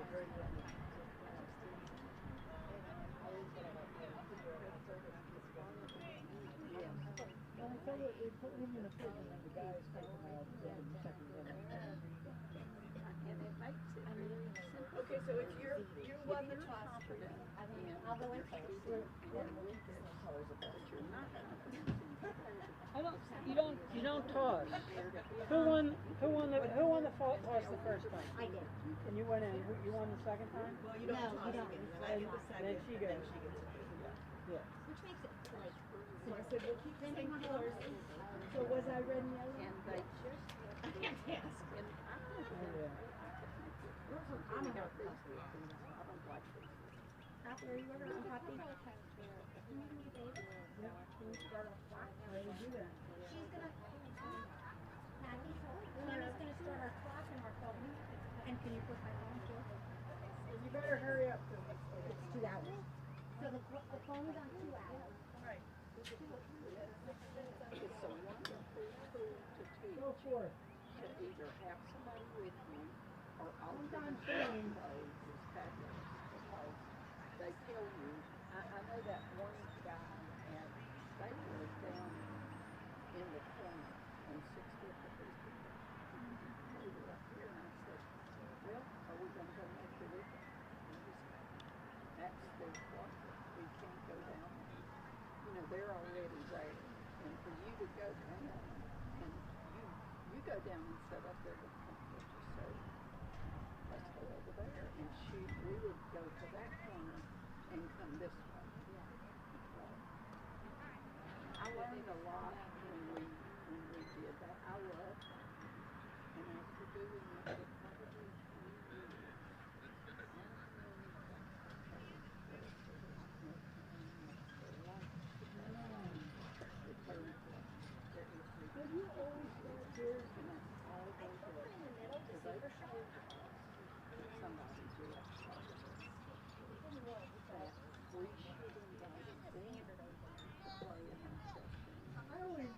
sounds like you shoot the hoop. That's a lavender thing. Croquet, and we could play them both. You know, half of it was golf paper. Where do I go where she went? Because I shoot the hoop so that I end up over there in the And net. our first game of that, the golf, I was playing with Tommy, and we were over on 3. And I was just far. Since they had a ball in the ready to go see it. And what is what I said? And I did. And I did it. And this woman was there, and she was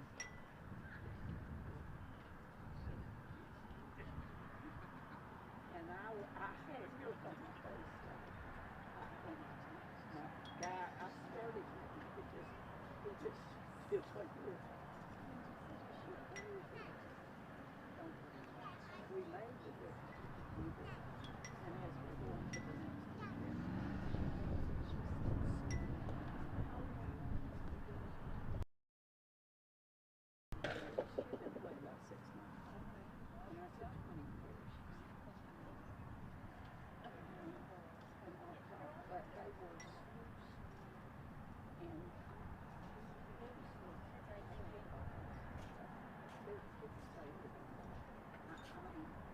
And that's all they were. And they were so into it. It was nothing at all. And so it ended up at the end of the day when all the finals were played. We won. I took the 6 wicket. And they won the golf. And I don't even think he went. We didn't. Our club did not even go. And we haven't been since. And it's pretty much the same. Are you going to do that?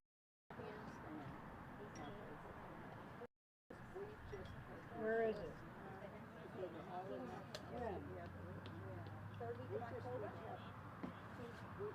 I don't know yet. That was what I did with her. We just put people all together and we liked each other. They seriously did not like each other. And I don't know, they were so, and every single one of them. The lady that said it was a double teaching.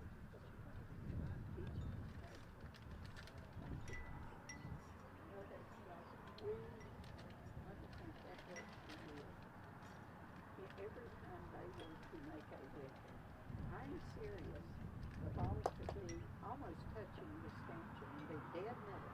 He would get behind it and get down the middle and make sure it was going to go through. And, you know, we were just, I could not get over what fast they did. They did that kind of stuff. Well, convention to get down and I thought, close your eyes and get it. It would go through. There's nowhere else for it to go. It's almost in the jaw. And it should make together. And then about the double tap. Well, she said, you know, it's a double tap unless the ball's going through something else. And that's all. Now, if you're up close to the wicket, you can have a double tap. But if the balls are 3 feet apart, you're not going to double tap that ball. You just don't. And they have got to stand all of them. All of those people are in here. And it takes a lot of play. Matthew does a lot at his club. And he says, we were having our big end of the season tournament of golf. And he said, it was the finals. And he said, I thought, well, we start at 8 o'clock. And they was like, you know, it's not perfect. How long did that take? So he said, I made it a tea time for 2 o'clock. Hacía falta ese break que me estaba And the durmiendo. first game lasted 3 hours. And it was like a 2-hour sleep. And he said, I just had an entering cancer, but I knew we would not be done.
red or black here. And he's lined them up to where he should have a double. It's off. And it went between them. Wow, he has not hit anything today. He hit the one double target in game 1, and I think he's missed every other hit. I think so too. Yep. It's, you know, and if Darren were a couple more years experience even than he is, I think Darren wins the first game, definitely. And probably wins the second. Because Matthew has failed to hit in, and Darren had winning turns. Yeah. Darren had chances. Yeah. But it's, you know, it can be very difficult in a high pressure match against an opponent you know is so skilled as Matthew. Yeah, it is. There's a lot of pressure knowing that every turn has to be perfect. Otherwise, it could be your last. So this is not the easiest Croquet in the world, but he's hit it really well. Darren is super steady with his Croquets, and he's hit that with a nice pace. It's not that far from blue. You know, if that were me, I would have hammered that thing probably to the south boundary just to make sure I hit it. But the beauty of that Irish grip swing that he's developed. So now, just got to get a good split shot and a good rush here to get this 3-ball going. The thing that I like here, if I'm Darren, is that I'm scoring that first hoop with my partner. It takes a little bit of the pressure off. If you fail, you're not right next to opponent. Yes. That's always good, especially after a long lunch break. When you are in a win or go home game. Once you get that first hoop under your belt, it becomes a lot easier. That is rush not a comes great up rush. Pretty short. He'll have to do a takeoff here. Yeah. And he had a lot of trouble in game 1 with this hoop, getting position and getting started. That was part of what led to Matthew's repeated misses. It was just some back and forth of Darren failing to get going and Matthew failing to hit. That's a little fast. Yeah. It's just a little bit further than you want on these hoops. He's not going to be able to run this with short control unless it just catches the wire and dribbles. But that's one of the things that he'll learn as he plays more and more. You know, he's a GC player and so accustomed to being able to run those hoops easily. But it is very different when you're trying to run with control. So he did what Zach did in his match against Edmund. He came up a little bit long on the hoop 1, and he has stuffed it right in the middle. Now, it is runnable, I believe. I don't see any indication that it's not runnable. Matthew, though, gets a free shot at this ball because he's taking away the Pioneer. If he hits, he has the break, and if he misses, Darren still has a tough build.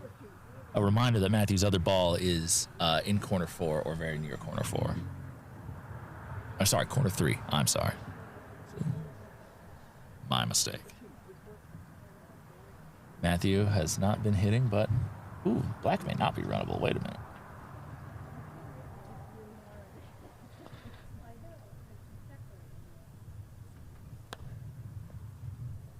And he missed again. Okay, so now, being honest, Darren needs to have his best possible chance of going around. He needs to take blue, and he needs to take red. I agree 100%. I think as the underdog, I'm taking that on all day. Yeah. I think you say, all right, you know, I've been given my chance. I need to hit 1 9-yarder. 1 9-yarder for a late break is easy. I think if this is flipped around and that's Matthew, you may not risk it. You may run the hoop with control. I also don't know if black's runnable because when it had the other angle, there was a big gap between that right stanchion. It may be on the wire. So it looks like it's touching the wire there. Oof. Snicked it. Yep. So just enough. Just enough. So now, this is a perfect position for him to just do a nice drive shot, roll blue up next to his partner. In an ideal world, you'd like it not to be like in the mouth of the hoop. You don't want to do the peel. Right. Just, take 1 extra hoop away. And again, for people who are used to 6-wicket, you'd think, well, wait a minute, if he had a perfect peel, why wouldn't he peel partner through? It's because it's not about getting 1 extra hoop. It's about the ease of the next turn finishing. And if he's going to do a triple peel, giving yourself 1 less hoop to get things situated and have to make a new leave is not ideal. In the background there, filming his mans is Edmund Fordyce. Good friend of Darren Guffey and good friend to us all. And that looks like my kind of ratio, but So, but it's workable. He's ran just ever so slightly past, but this is very nice, very manageable. He's going to get a much closer hoop shot off of this. Hopefully, yeah. In an ideal world. So we have about 32 people on the feed with us right now. We hope you're enjoying. Give us any questions or shout outs, or if you belong to a croquet club somewhere in a far-flung corner of the world that we may not have heard of, let us know where you're tuning in from. We always like to hear from our international brethren as well as our American comrades. And he did not get, obviously he was close enough to the hoop to start with. There was no rush, but red is a good pioneer. He just needs to get this 3-ball together. Yellow is up in corner 3, so he'll be able to retrieve it, most likely. Ooh, this is going to be short with black. Yeah, very short. And with yellow in that corner, you don't want this to be short. Exactly, and that's where I think his inexperience comes in, because you hear all the time when you're starting off with breaks, keep the ball inside the box. But when you're trying to pick up a ball on the sideline, you really want that either on the edge of the box or even a little bit outside, so that you've got the hoop. Exactly, because the one thing that you want is to be on the inside of black to rush it towards the hoop. Right, because now look at their separation. To get to from yellow, yeah. Not only are they separated, if we ooh, I can look down the barrel of this in real life. That is not a good shot. 45 degrees almost. Oh man, that's a great shot. Now, this is a similar style of Croquet that ended his turn in a previous game. So now that one he wanted to rush firmly. This one he does not. So he's going to take a nice relaxed Irish swing at this, and he's hit it well. But now we're in no man's land. Exactly. Because now it's a very wide-angled split to get back to black. And what's our prospects of getting a nice position on yellow? We would like to retrieve yellow as quickly as possible. He could, I think, get it as he goes to 6. If he wanted to leave it alone. It's an awkward position. It is. He needs to get good position on black here. Even foregoing good position on red. Always focus on your striker ball. I think here, if I could rush black to yellow, I'd like to do that to get it into the court just a little bit. That's so risky. I think they're diametrically across the hoop from that camera angle we saw. Can we see the camera angle from the south boundary? Looking at this shot, yeah, look at that. I think they're almost diametrically apart across the hoop. You do have some space behind it in the corner. Yeah, but what happens if you miscut it? He didn't give himself a good rush. This is a 5-yarder, 4-yarder.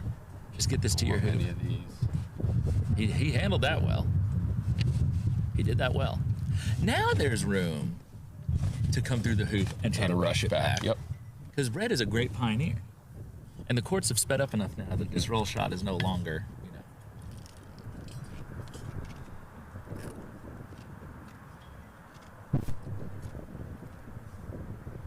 He's gotten himself makeable position, but again, not great. Run it with control is all. Now, saving grace is he has managed not to leave an opponent right there. Matthew still has to make yellow's 7. in the corner. I know, but 7 yards. It's not the one directly behind.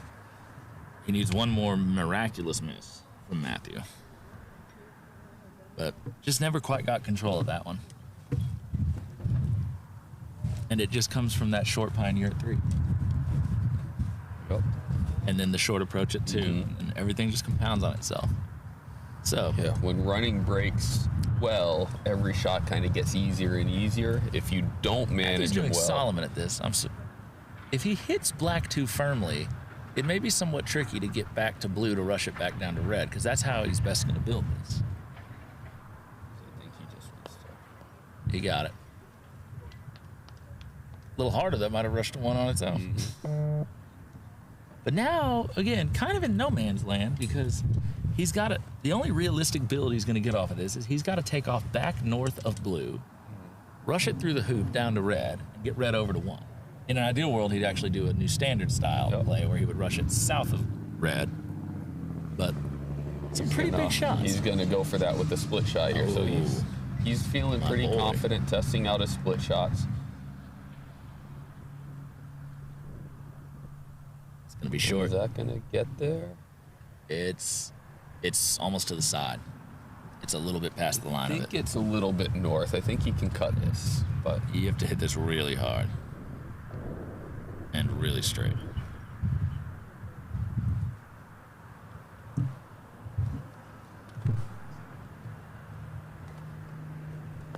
Yeah. He got it.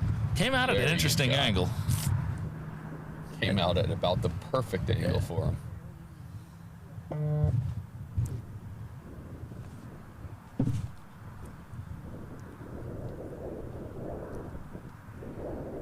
All right. So, and now back in. So, you know, you hate Kyle when you're on the court. You know, one of the things that we talked about in the last McRobertson was we were hitting in a lot, but we were giving up too many 10-yarders to the opponents. We weren't finishing turns with good leaves or under control, and we were just giving all of our opponents too short of shots to get back in, just like that right there. You just can't give up 8-9-yarders Not to at your this opponents very often. They'll miss an 8-9-yarder here and there, especially under pressure or on tough conditions. But if you give up more than one a game, you just expect that they're not going to miss that many. I missed mine against Edmond, but I was happy to have the opportunity.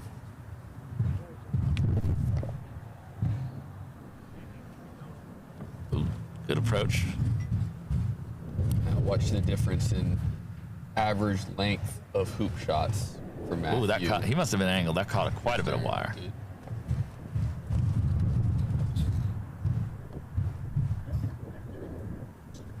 We are off to the races. Now, hoop 3 is a very awkward hoop.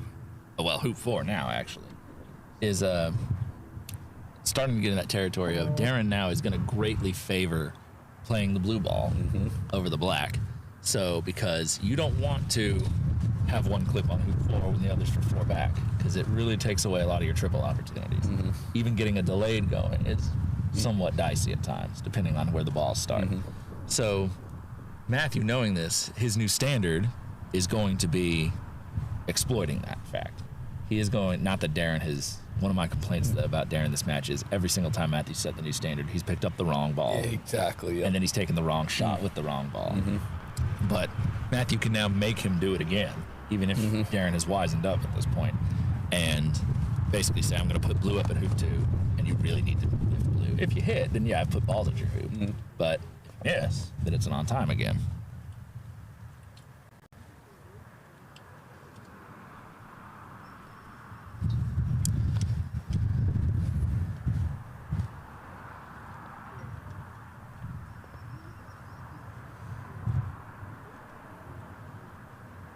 All right.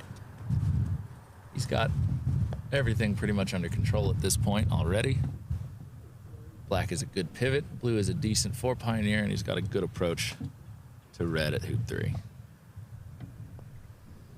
makes it look simple, doesn't he? He does. No difficult shots, but everyone's precise. I was saying that even for how young he is, there's very few players in this country, at least, as experienced as Matthew. He's been playing literally since he could walk, just about. Played at the highest levels. Played with some of the best players. You know, maybe we could say Jeff Sue or Ben or a couple others around have more experience at that level. But, you know, Matthew, you don't find many people who are as even in their nerves when they play. Because he just knows he backs himself to do whatever he needs to do.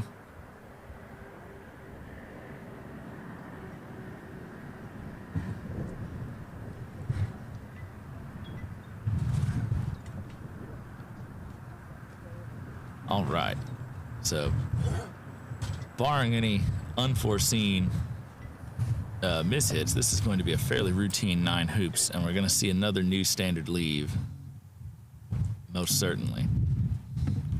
So you see again the way he's played that. We've talked about the principle of just not moving your striker ball very far. He intentionally took the rush to a position where he could do a nice stop shot, move his striker ball just a few feet, rush this ball up a couple of feet in front of the hoop, and now only has to move his yellow ball a foot or so to get a perfect hoop shot.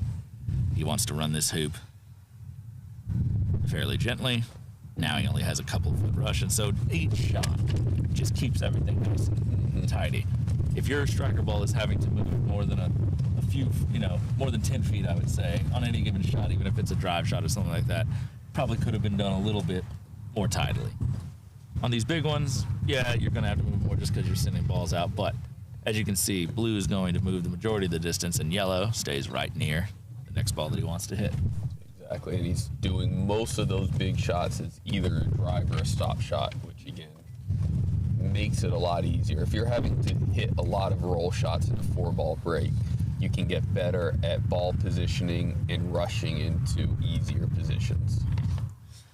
So what he's setting up for now is something that people at home may be able to do for themselves to improve their 4-balls. It's a very common maneuver to preload 2-back with your partner ball as the pioneer for a couple of reasons. Number one is that in the sequence, if your partner ball is not naturally the 6 pioneer, it would not naturally go to 2-back. So what he's done is he's kept his partner and an opponent at 5 so that he can just do a short little stop shot again to send the ball over. He has a great pioneer at 6, so there's no real risk of this break being compromised. And then the other reason is that the turnaround to send a pioneer from 6 to 2-back is one of the most awkward on the court because you're going in the opposite direction from your next hoop. So in order to prevent having to do that, you already get the ball in perfect position at 2-back from a much shorter distance than you'd send it at 6. And everything's in order. So for the new standard leave especially, it can be incredibly useful because now you can just sort of corral both the opponents up at 7 and you have everything nice and tidy.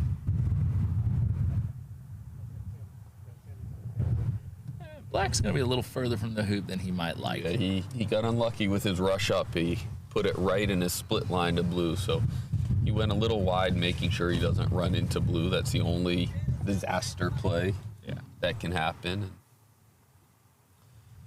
Man, he's brave to run the hoop that gentle. Yeah. You saw that angle on his mallet. So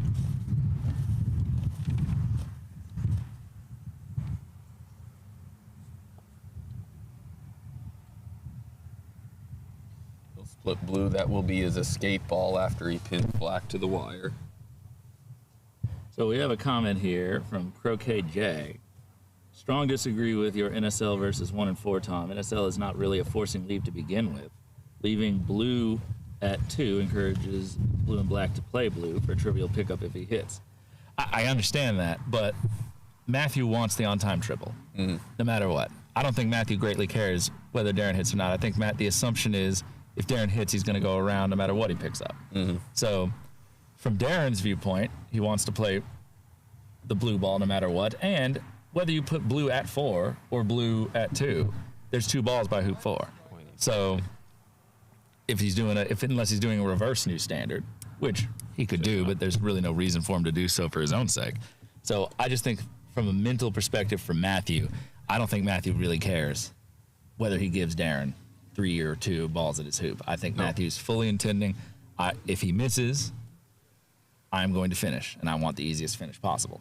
Because 100%. These hoops are running difficult now, and we've seen all throughout the morning some issues with getting through the hoops, especially, just right there, if you're not getting great position on them, it's what got Darren into trouble. Yep. I want my peeling turn to be as easy as possible. And if Darren picks up the ball that is at hoop 4 instead of at hoop 2, triple, but what it does is it forces him to make a big roll up from corner 4 to hoop 3 if he wants that on-time triple. He's not happy with himself for that one. And that's one of the shots where there is a chance for failure, whereas if he doesn't get the split shot and the rush over to 1, he still has a trap that's set. It's not really... Now, with that being said, he has chosen to put blue at hoop 4. Oh, you put black at hoop 4, yeah. No. Hoop 2. Black at hoop 2. Hoop 2, yeah. So,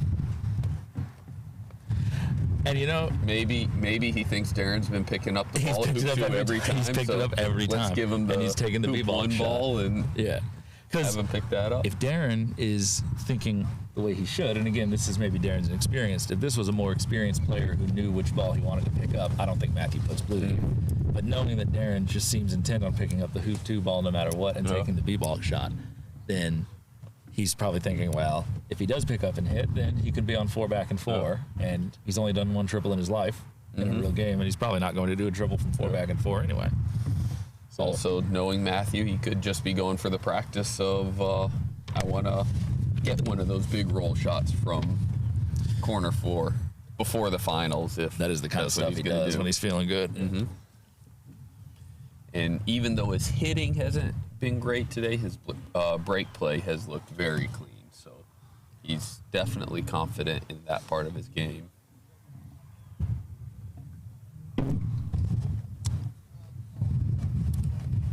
All right, so 3 games, 3 new standard leaves. Every single time he's gotten the first break around with the yellow ball too, I believe.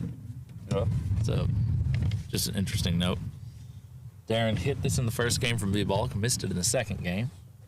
He has taken both games, he has lifted the ball at hoop 2 regardless of clip position, and he has shot down B-ball. I wasn't really locked in game 1 because it was during our semifinal with Zach and Edmund. It very much mattered in game 2. He should have taken the short shot.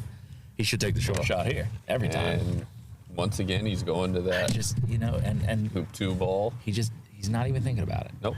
This is going to have to be a conversation. And again, taking the long shot. Why? Matthew has finished He's gonna- 2 straight triples. He's going to finish this one. He's going to finish no matter what. And even if you hit, you put yourself in a weird position if you go around. No clips are at 10.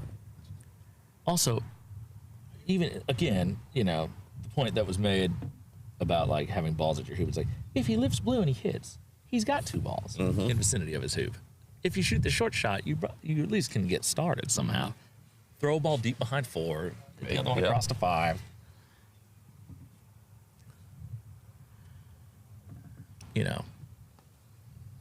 Now he makes his own build harder just to get a suboptimal clip position if he gets this. And give Matthew the start that he's looking for. Right.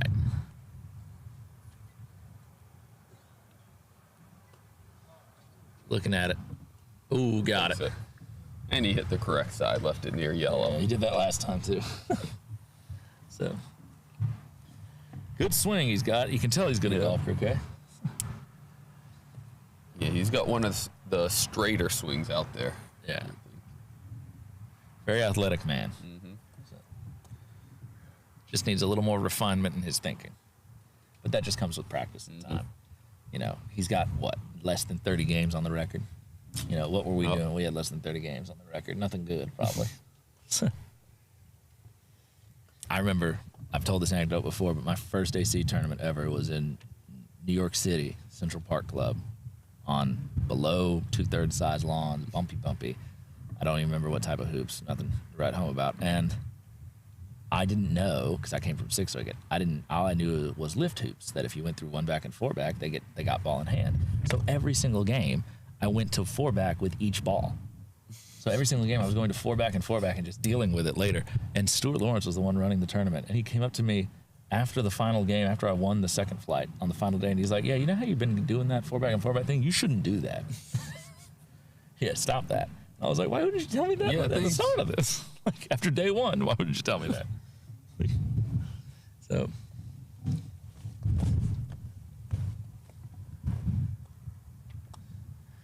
Okay, so rush that further. Yeah, that's and again, not much spacing to get yellow up to 2. Just bang that out.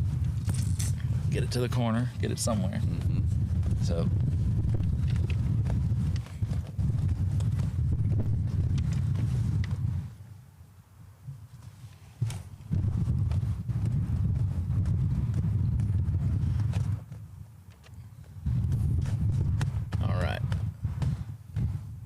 He's splitting this to the west of hoop 4 too. Ooh. What? That's no good at all. He focused too much on trying to get yellow out. For those of you at home who are trying to improve your break play, as we've said, always focus on the striker ball. If you're going to sacrifice, if you're not going to get a perfect world in both, take the striker's position, sacrifice the front ball's position. Every time. Because now his prospects of getting through hoop 1 cleanly with control are extremely low. He's going to have to make a very impressive roll up. He may just elect to roll into corner 1 and hide instead of rush to hoop 1, but then you're just giving Matthew one more shot. He's not even going anywhere. What is he doing?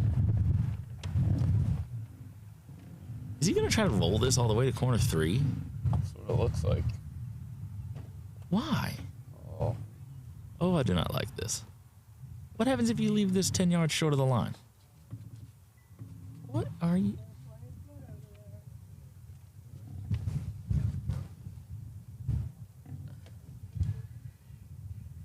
Okay, so maybe I'll give him. Okay, I'll give him an olive branch. He has created a scenario where if he just goes out of bounds behind blue in the right spot and gives himself a rush over to yellow, then black can get a break going. If yellow moves, then he's got red down by hoop 4, and he can do one good split shot and get going with the ball that he should be advancing. But I think that, this whether he knows that or Matthew not. want to play red, Yeah. which is not the ball you want to make him play because He gets a free shot pretty much into corner 3 that either into corner 3 Or or a a yellow. Darren hasn't proved that he's going to build this break No. cleanly yet. I think Yeah. With how far any ball is from hoop 1, I'm simply shooting red at black here. exactly. Yeah, you hit black, it is Like, an build it, easy you know? on time. Build it. Like, I dare you, you know. That's what he's going to take. See, I prefer it black here. I do too. I think the build is just as easy for Darren, and the build for Matthew is much easier. I think this if you build do is black. I think this build is easier for Darren. Huh? I think this build is much easier Yeah. for Darren. You're putting You two get all balls over four, there by exactly. yellow. And he has a rush across the lawn over to Yeah. maybe corner 2. And I don't think that shot at yellow is any shorter or much shorter. I don't think so. Let's see if Matthews he hit the last one, Moved but it the was only line like an way 8 or 9 right. yarder. He This is missed. left. He hit the 9 yarder, and that's it. He hit everything against me yesterday. I know. I've mentioned it much to the chagrin of Kyle. He's not hitting well today. It's one of those things. It's like it's never when it's playing you. Nope. Right. It's like the opponent always plays perfectly when they get up against you. The first day of this tournament, there was a thing. 2 of the opponents that I was double banking with in my block went to time at a 3-hour game. Neither of them pegged out, and I had to play the better of the 2 opponents. And I told everybody, I was like, "Watch, we're gonna get on the lawn, same lawn. He's gonna play flawless breaks, flawless triple." And the only reason he didn't complete his triple was he got hooked coming through 4 back. He got unlucky. So it's always when they're playing you. So now he gets the luxury of popping blue to 2, going to red, sending red across while he gets a rush on yellow. so he can achieve separation. And he's approaching this rush from a much shorter position, not having to worry about a pioneer. So I just think that for there, Matthew's most logical shot was just to shoot it black and just say, get over to yellow.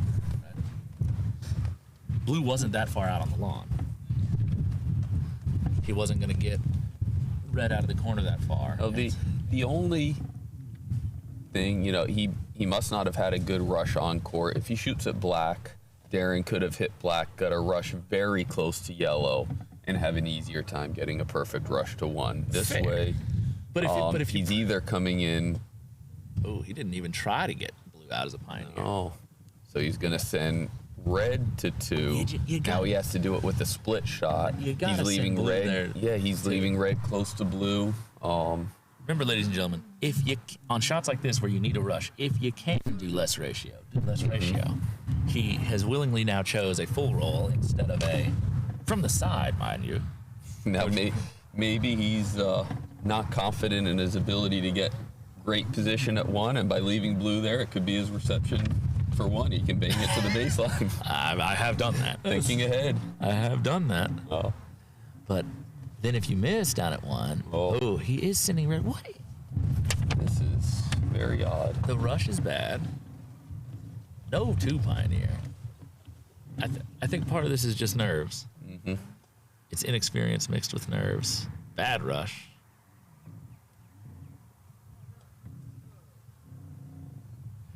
And Darren is, Darren, like I said, he ran a triple this week.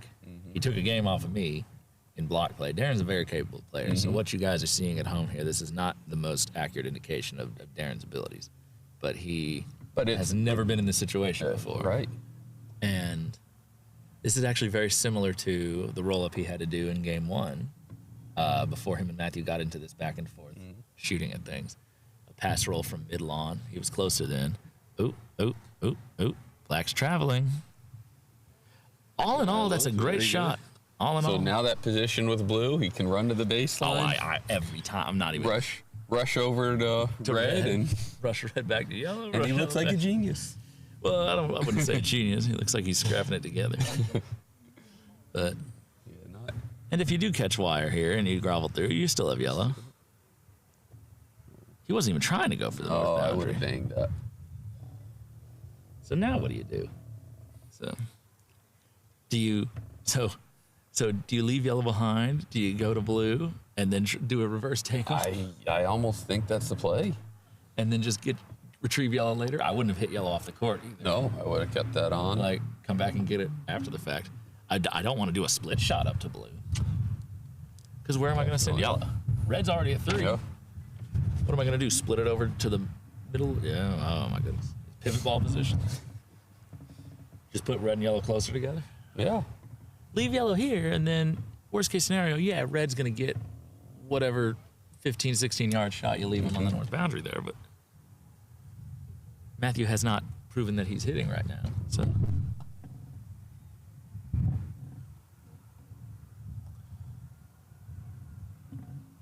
It's sailing, it's sailing, it's sailing. That could be now he can rush to red. I did not realize blue was that far south because I was looking at it in real life. So, what does that affect when you're close to the ground? Parallax? What is that when you can't see? I'm not up on all my scientific terms. But now he's got a little better chance. So it was lucky it didn't go out of bounds, but worked well. He's rushing in his this favor. to red. He's rushing this to red. And it's a pretty good rush to red.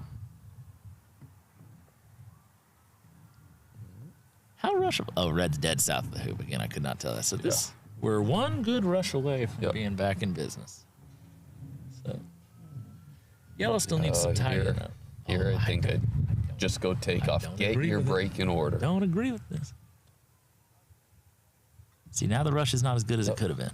It's fine, but priorities. By the way, I've said this before on different live streams, so I think it's always good to reiterate. Sometimes I think we as commentators can come across as kind of harsh, like, hey, he's new, quit picking on him. But it comes from a place of affection. We're good friends, and we help each other out. You know, he this week, we've given him a lot of tips. He's asked a lot of questions. He's better today than he was at the start of it. And our hope is that if these broadcasts, if the people in them ever go back and watch them, that maybe they'll hear something that they can take with them and improve. I know I have at different times. And we hope that no offense is taken, because we do come from a place of positive reinforcement. It's just sometimes you have to tell someone the hard truth, which is, this was bad, what you did. Don't do that. Now he's in good position. One solid rush here. Can split red down to 4, rush yellow behind blue, and he can turn this into a really clean break very quickly, but a couple more good shots. Yeah. He's hitting dead center ball. He is. That Irish is looking really nice. Darren's also he's a scrapper. He doesn't give up easily. He does find a way a lot of the time. So just don't be significantly short on this. Don't give yourself any testers. All right.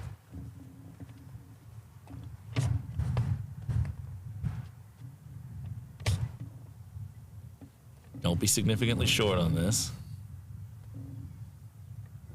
With where blue is, you really want to be able to rush this out of bounds behind it. So again, significantly short on both balls. Ratio wasn't quite right. I've been struggling with that myself this tournament with the back ball. I hit a little flatter, and these lawns have been shaggy enough that the back ball just dies. So one good takeoff and we're back in business, but you have to What are your risk prospects? it getting behind blue, or you risk it with a longer approach shot to the hoop. So With these hoops at the moment, I'd rather try to get behind blue. but that's going to come up short, I think. Yeah. Yep. Level with the hoop. Not quite. So gentle tap here and probably a 2-yard slightly angled approach.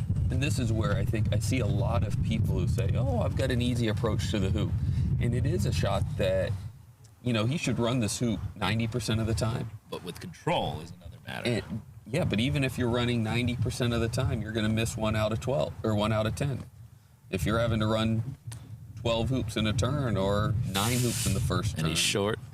There's a high probability. And you should not be shooting this hoop from here. Yep.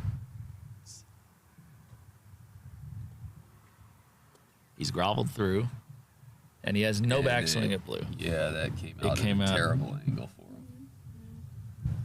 Does he? If he can try a sweep shot. He can maybe get a mallet on it, but that stanchion's right behind him. So very high risk here of just either not getting enough. Ooh, can he get through the hoop at it? Does he have to go for yellow? I had to do this in a 3-ball break to win our second doubles game. So on this exact court. Oh. Looks like he's shooting yellow. He can get a free swing on it. Did he stalk it? He did not stalk it at all. Oh. And again, you know, now he's left Matthew a very short hit in. Yeah, it's not the easiest build for Matthew with the red, but how many opportunities can you afford to give him? No. And that comes from coming up short on that split shot, not getting the rush, not doing the takeoff properly, and then not committing to the hoop approach. Right, it's just that buildup of each shot coming in a little bit worse, a little bit on the wrong side, and so you end up rushing away instead of rushing towards the wicket. It's a war of attrition, ladies and gentlemen. No. Matthew's been hitting pretty solid with his Irish grip, so. Ball had some hops to it. Did. A little bumpy. He's hitting down on it slightly, maybe. Matthew, one of those players who stands up very straight for his cast and then leans back down when he plays Irish. I do the same myself when I swing. No, he was saying that one of the things he's been struggling with is getting down enough on that last cast, especially on the kind of the softer shots and softer rushes. So it causes that ball to jump a little. So we're getting a takeoff. He would love a rush to black. Looks like he has Perfection. That's such good touch. Because there's always a risk of getting the hoop in your backswing. He played a tight line to that.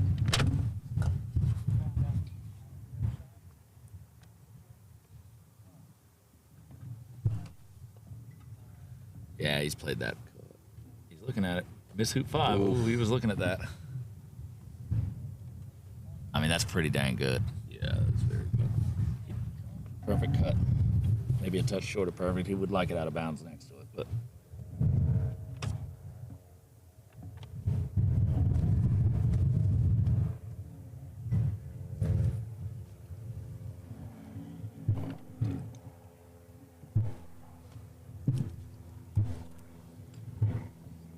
Ooh.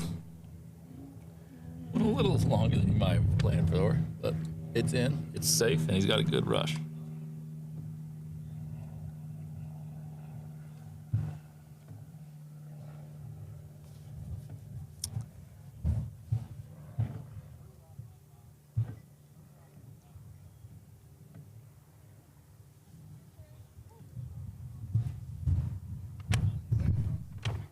Matthew left that a touch shorter than he would like for control. Little angle, it looks like. Yeah, had to run that quite firmly. See, and this is the problem, you know.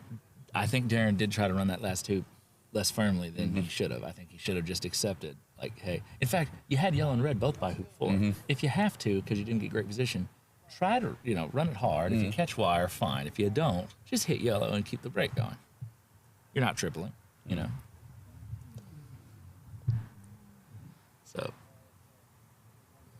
I think something that's good to remember is that finishing turns often isn't about hitting every shot perfect.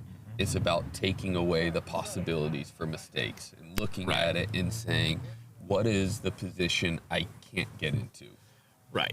to finish? Always look to what is the worst case scenario? How do I avoid it? I can deal with some less than ideal situations as long as I just keep things together. Matthew has, love to see it in a second. And the fact that he was able to get that so far out into the court. He did not get the rush he wanted. He didn't, but by having all 3 balls on the court this early, if he can score this and get any kind of rush over towards hoop 3, he's turned it back into an on-time triple right away from a tough build. He's looking at red. He's not the biggest fan of where it ended up. It's a little straight and it's a little long, but again, with these corner hoops, you only need to, with these corner hoops, you just need to get within a yard of it straight on and just bang it. Run it to the boundary. That's a great rush.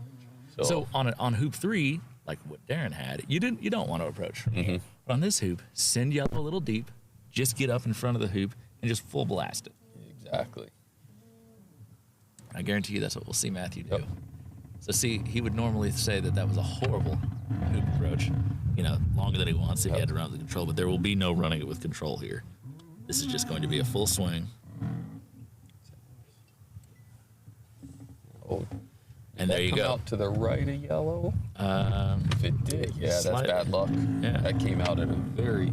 Oh, no, yellow's more on court than I thought, so...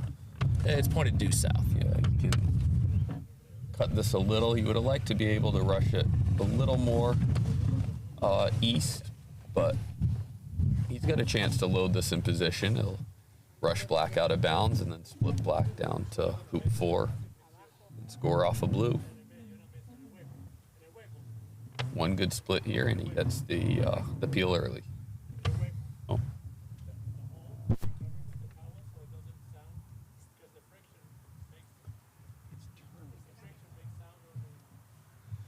We're just trying to do a little engineering here. There's an umbrella over our table, and the wind is starting to pick up, so that little grinding noise you might be picking up on the mic is just the umbrella twisting in its slot. So we're trying to see if there's a way we can dampen that for you guys at home.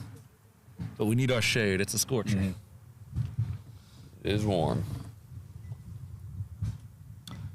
All right, so a little unorthodox way to do this. He's had to position He did partner. it well.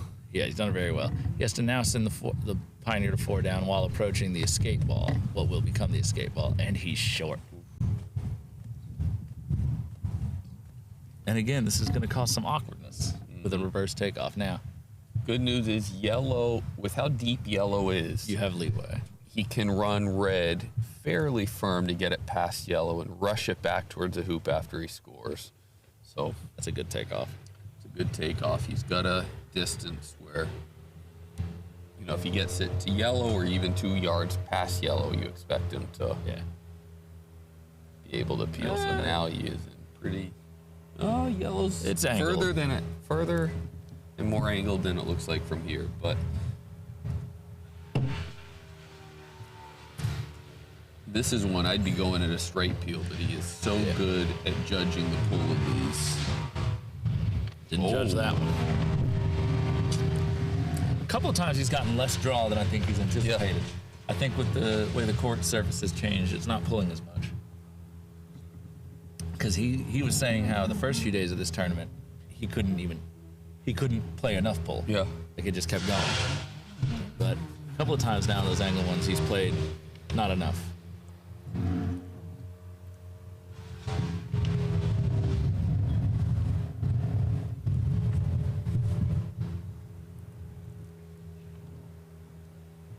That's a really good shot. It's a fantastic shot. Great 5 Pioneer.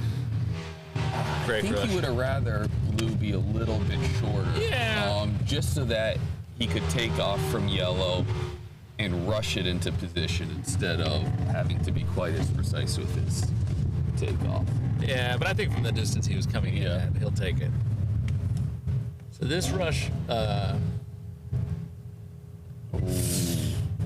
a lot of wire there. That is something you don't want. Because now, once again, just like the first game when he cut it to the side boundary, long roll up to get to yellow. The prospect of you getting a rush to get it to 6 is very low. When you just split this up there, go to blue, and hope you get an up-court rush to fix yellow later.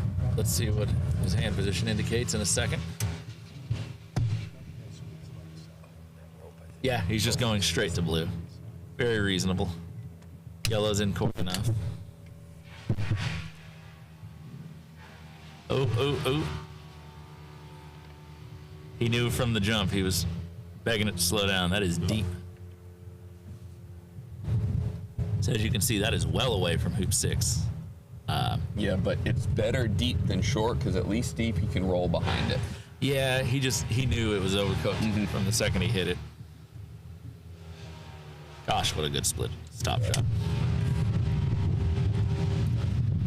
That level of control, trusting to get that position on the hoop. Especially after the one hoop prior, he had just groveled through with a hard one. To come back and be able to go soft at that one takes a lot of trust. Yeah, it's been very difficult to trust these hoops even before they got super tight.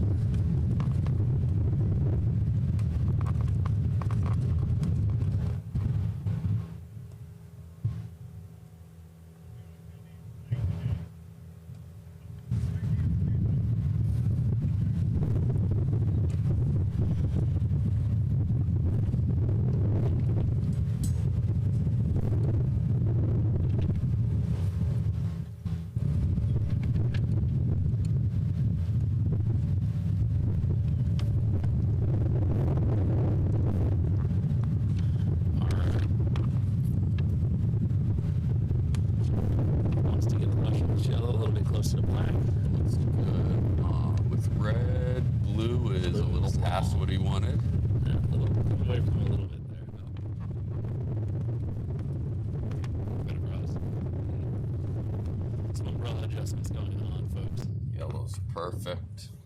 Yeah.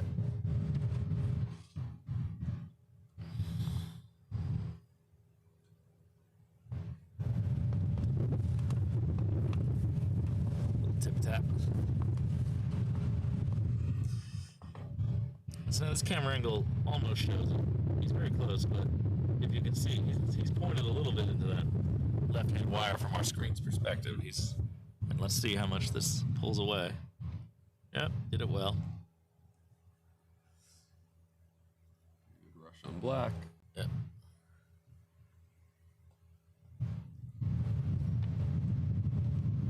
Weighted it well. That's a deceptively difficult rush in that position, coming from behind the hoop or across it, needing a precise feel, especially when you have to get to that shot off of a peel. A lot of people end up having to cut that. So. And after that peel, you kind of get your adrenaline up a little bit. I think I see a lot of, overhits there.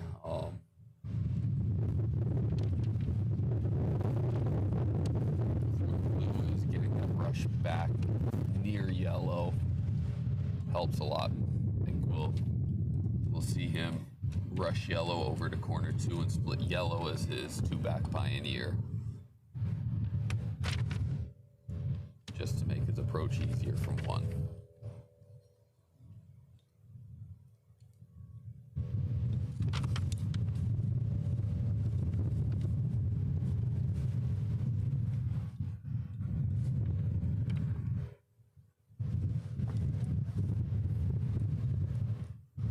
All right.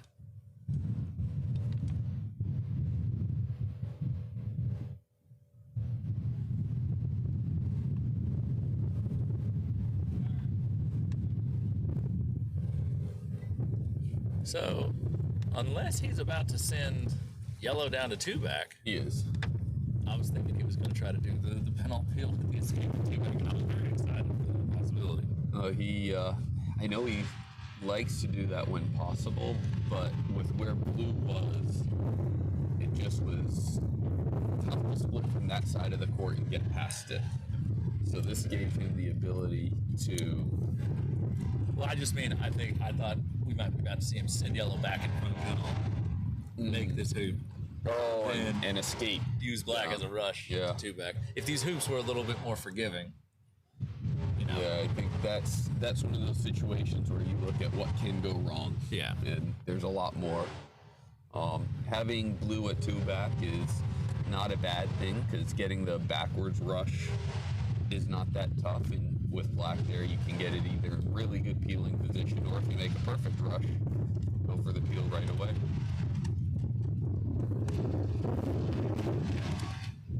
Another little 8-inch shot. Yeah. That goes through by 5 yards. Mm-hmm. These hoops just are demanding a little bit more speed to have that confidence that they'll go through. But on that one, there was no reason to run with control. He didn't need a down court rush. He just wanted to get to black. Whatever gives you the most deciding whether he's confidence. going to make an exchange here and load blue from near yellow. Yeah, I think that's like what it. we'll see him do. I always like making these exchanges whenever possible. This way he can rush black closer to yellow, have red not move as much or not having to do a long takeoff shot, and you're loading 3 back from closer. So just makes all the shots slightly easier.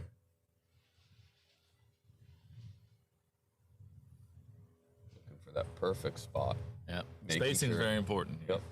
Spacing and making sure that hoop 5 doesn't get in your way.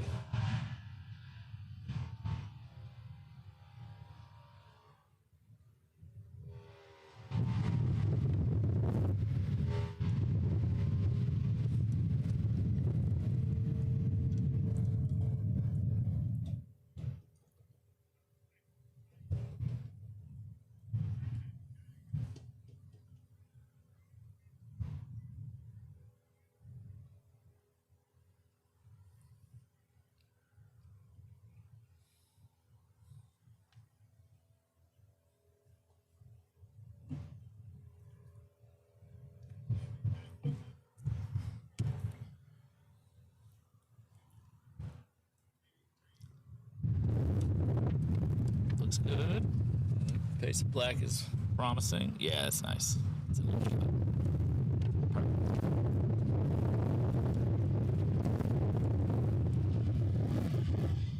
So he'll be looking for a reverse rush out of this hoop. There's always the chance if you get the rush well enough that you can try to rush into the peeling position. Blue is good enough around that hoop that it's worth a try. Even if you come a little short, it's fine. Come a little long, it's fine. And he's sending this deep. Yesterday when I played him, that hoop was very loose. That's the one hoop that I stuffed, and he caught up.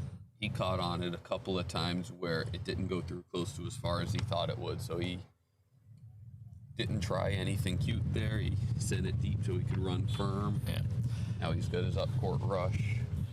Anywhere Probably- downfield. Yeah, probably won't get the rushing or the peeling position here, but Right. You never expect to, but unless it's a perfect rush, and even then. But just one in the vicinity of the hoop in blue. Oh, there's a chance. that looks good. There's a chance he gets something. Almost. That's a great rush, though. That is.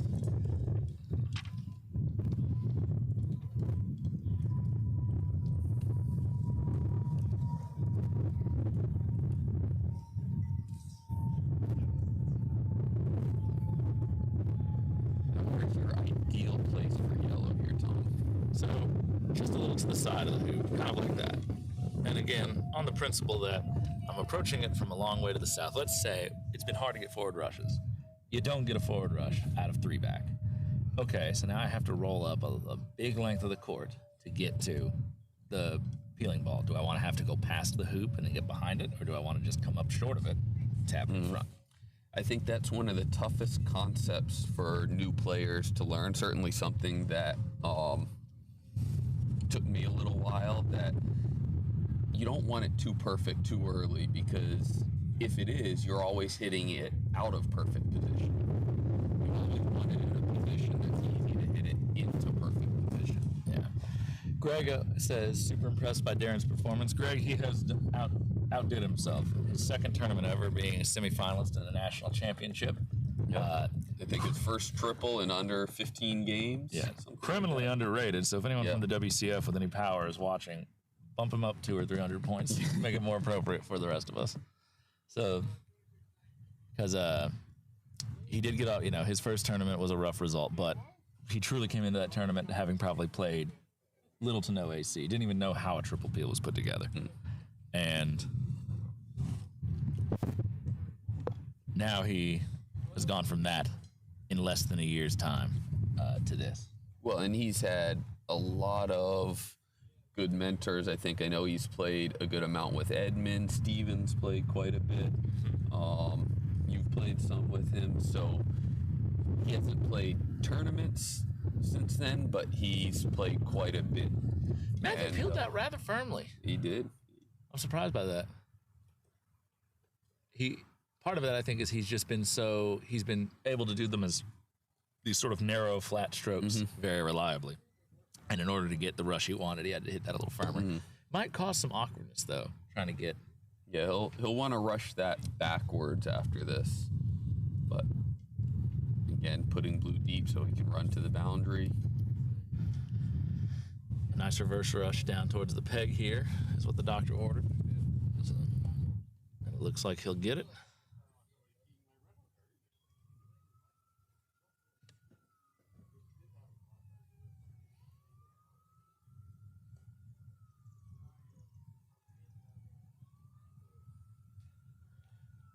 And that is a nice rush. So he's gotten that within 4 yards of yellow, about level with it. Perfect position to send down a controlled ball to Rover and get the rush on yellow back north of black. He'll want blue a little further north because he wants to rush that towards yellow. Yellow's the ball at Rover. Going for the straight peel. See, I always put that ball down there because my thought process is, if I end up having to approach that ball, I like the distance between that ball and my peeling to be very small, so that I understand that it's a longer approach shot out of penalt, but I always like to bet that I'll get some sort of a rush. It's useful. Yeah, I think the one thing that it does by keeping blue a little more north is after he scores penalt, he's going to want to send black deep, just in case he has to jump or run to the baseline. Yeah.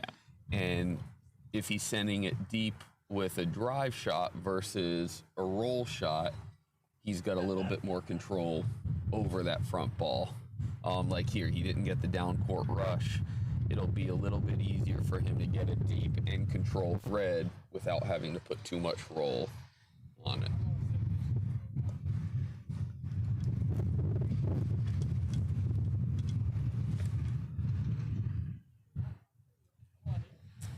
Black ball's a little shorter than he might like in an ideal world for a deep ball, but with yellow that good, he shouldn't need it. Yeah.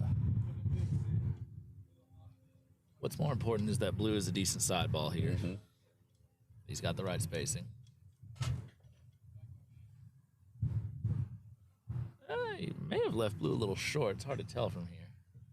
But again, you wouldn't expect this to cause a problem. But these hoops are being as tight as they are. If the ball grovels through by a millimeter, then you really need that good side ball there. Now, black is close enough that he might be able to get a swing at that through the hoop. I think Patty Chapman on his website has a section about his preference to leave black slightly offline, but shorter. Okay. So, because he's thinking, well, a second chance. He's like, if the side ball's not perfect, or if I can't get to the side ball, then at the very least, I can get to that ball through the hoop. Because I think the assumption is that most players are doing Irish peels now and not needing to jump. Or and he does it perfect. That'll work. So I think. Yeah, but that side ball was a little too far north. Yeah.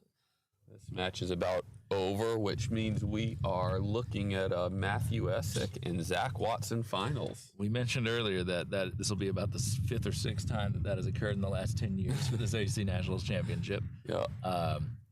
Zach has not had the better part of it. In fact, Zach has, for his incredible skill, he's run into Matthew so many times, and Matthew has always gotten the better part of it. I think it's only been once or twice that he's lost to Matthew in a finals. He's lost in... I asked him earlier today, and he said it had to be at least 4 to his memory. I thought they were talking about it at lunch, and Matthews won 3, and one was Zach. I think they met in the semifinals a couple of times, but I think only one finals was against Zach. Oh, right. The semifinals. That's right. I think Zach was saying the amount of times that Matthew and him have met in this tournament. Okay, he may have misunderstood my question. I was asking Now, the finals specifically. The interesting thing about tomorrow is that match will be for number 1 and number 2 in the U.S. Zach has passed Matthew out for probably the first time in a long time, at least. And Matthew Essick is our second finalist, officially in the books, 26 TP to 6. And I think I heard that match will be at 9 a.m. tomorrow, so they'll have a little bit later start time. Oh, but, good, because I want to sleep in. It will. I know it will be a best of 5. So tune in tomorrow. It should be a lot of good hitting in and clean break play. They are both playing very well. Both putting down a lot of triples, and should be fun. Should be. Well, guys, that'll be the end of our broadcast for today. I'm pretty certain. I'm just going to look over here to Mission Control and confirm. We appreciate you guys staying with us throughout the afternoon, and we hope that you'll join us at 9 a.m. Eastern Standard Time tomorrow for the beginning of what should be a very exciting final between the two best AC players currently in the United States and 2 of the top 10 players in the world. So tell your friends, give them the link around, have them join us, and I will be here with you tomorrow morning to talk about it. So signing out, Tom Balding and Kyle Maloof. Thank you guys so much for listening. Bye-bye.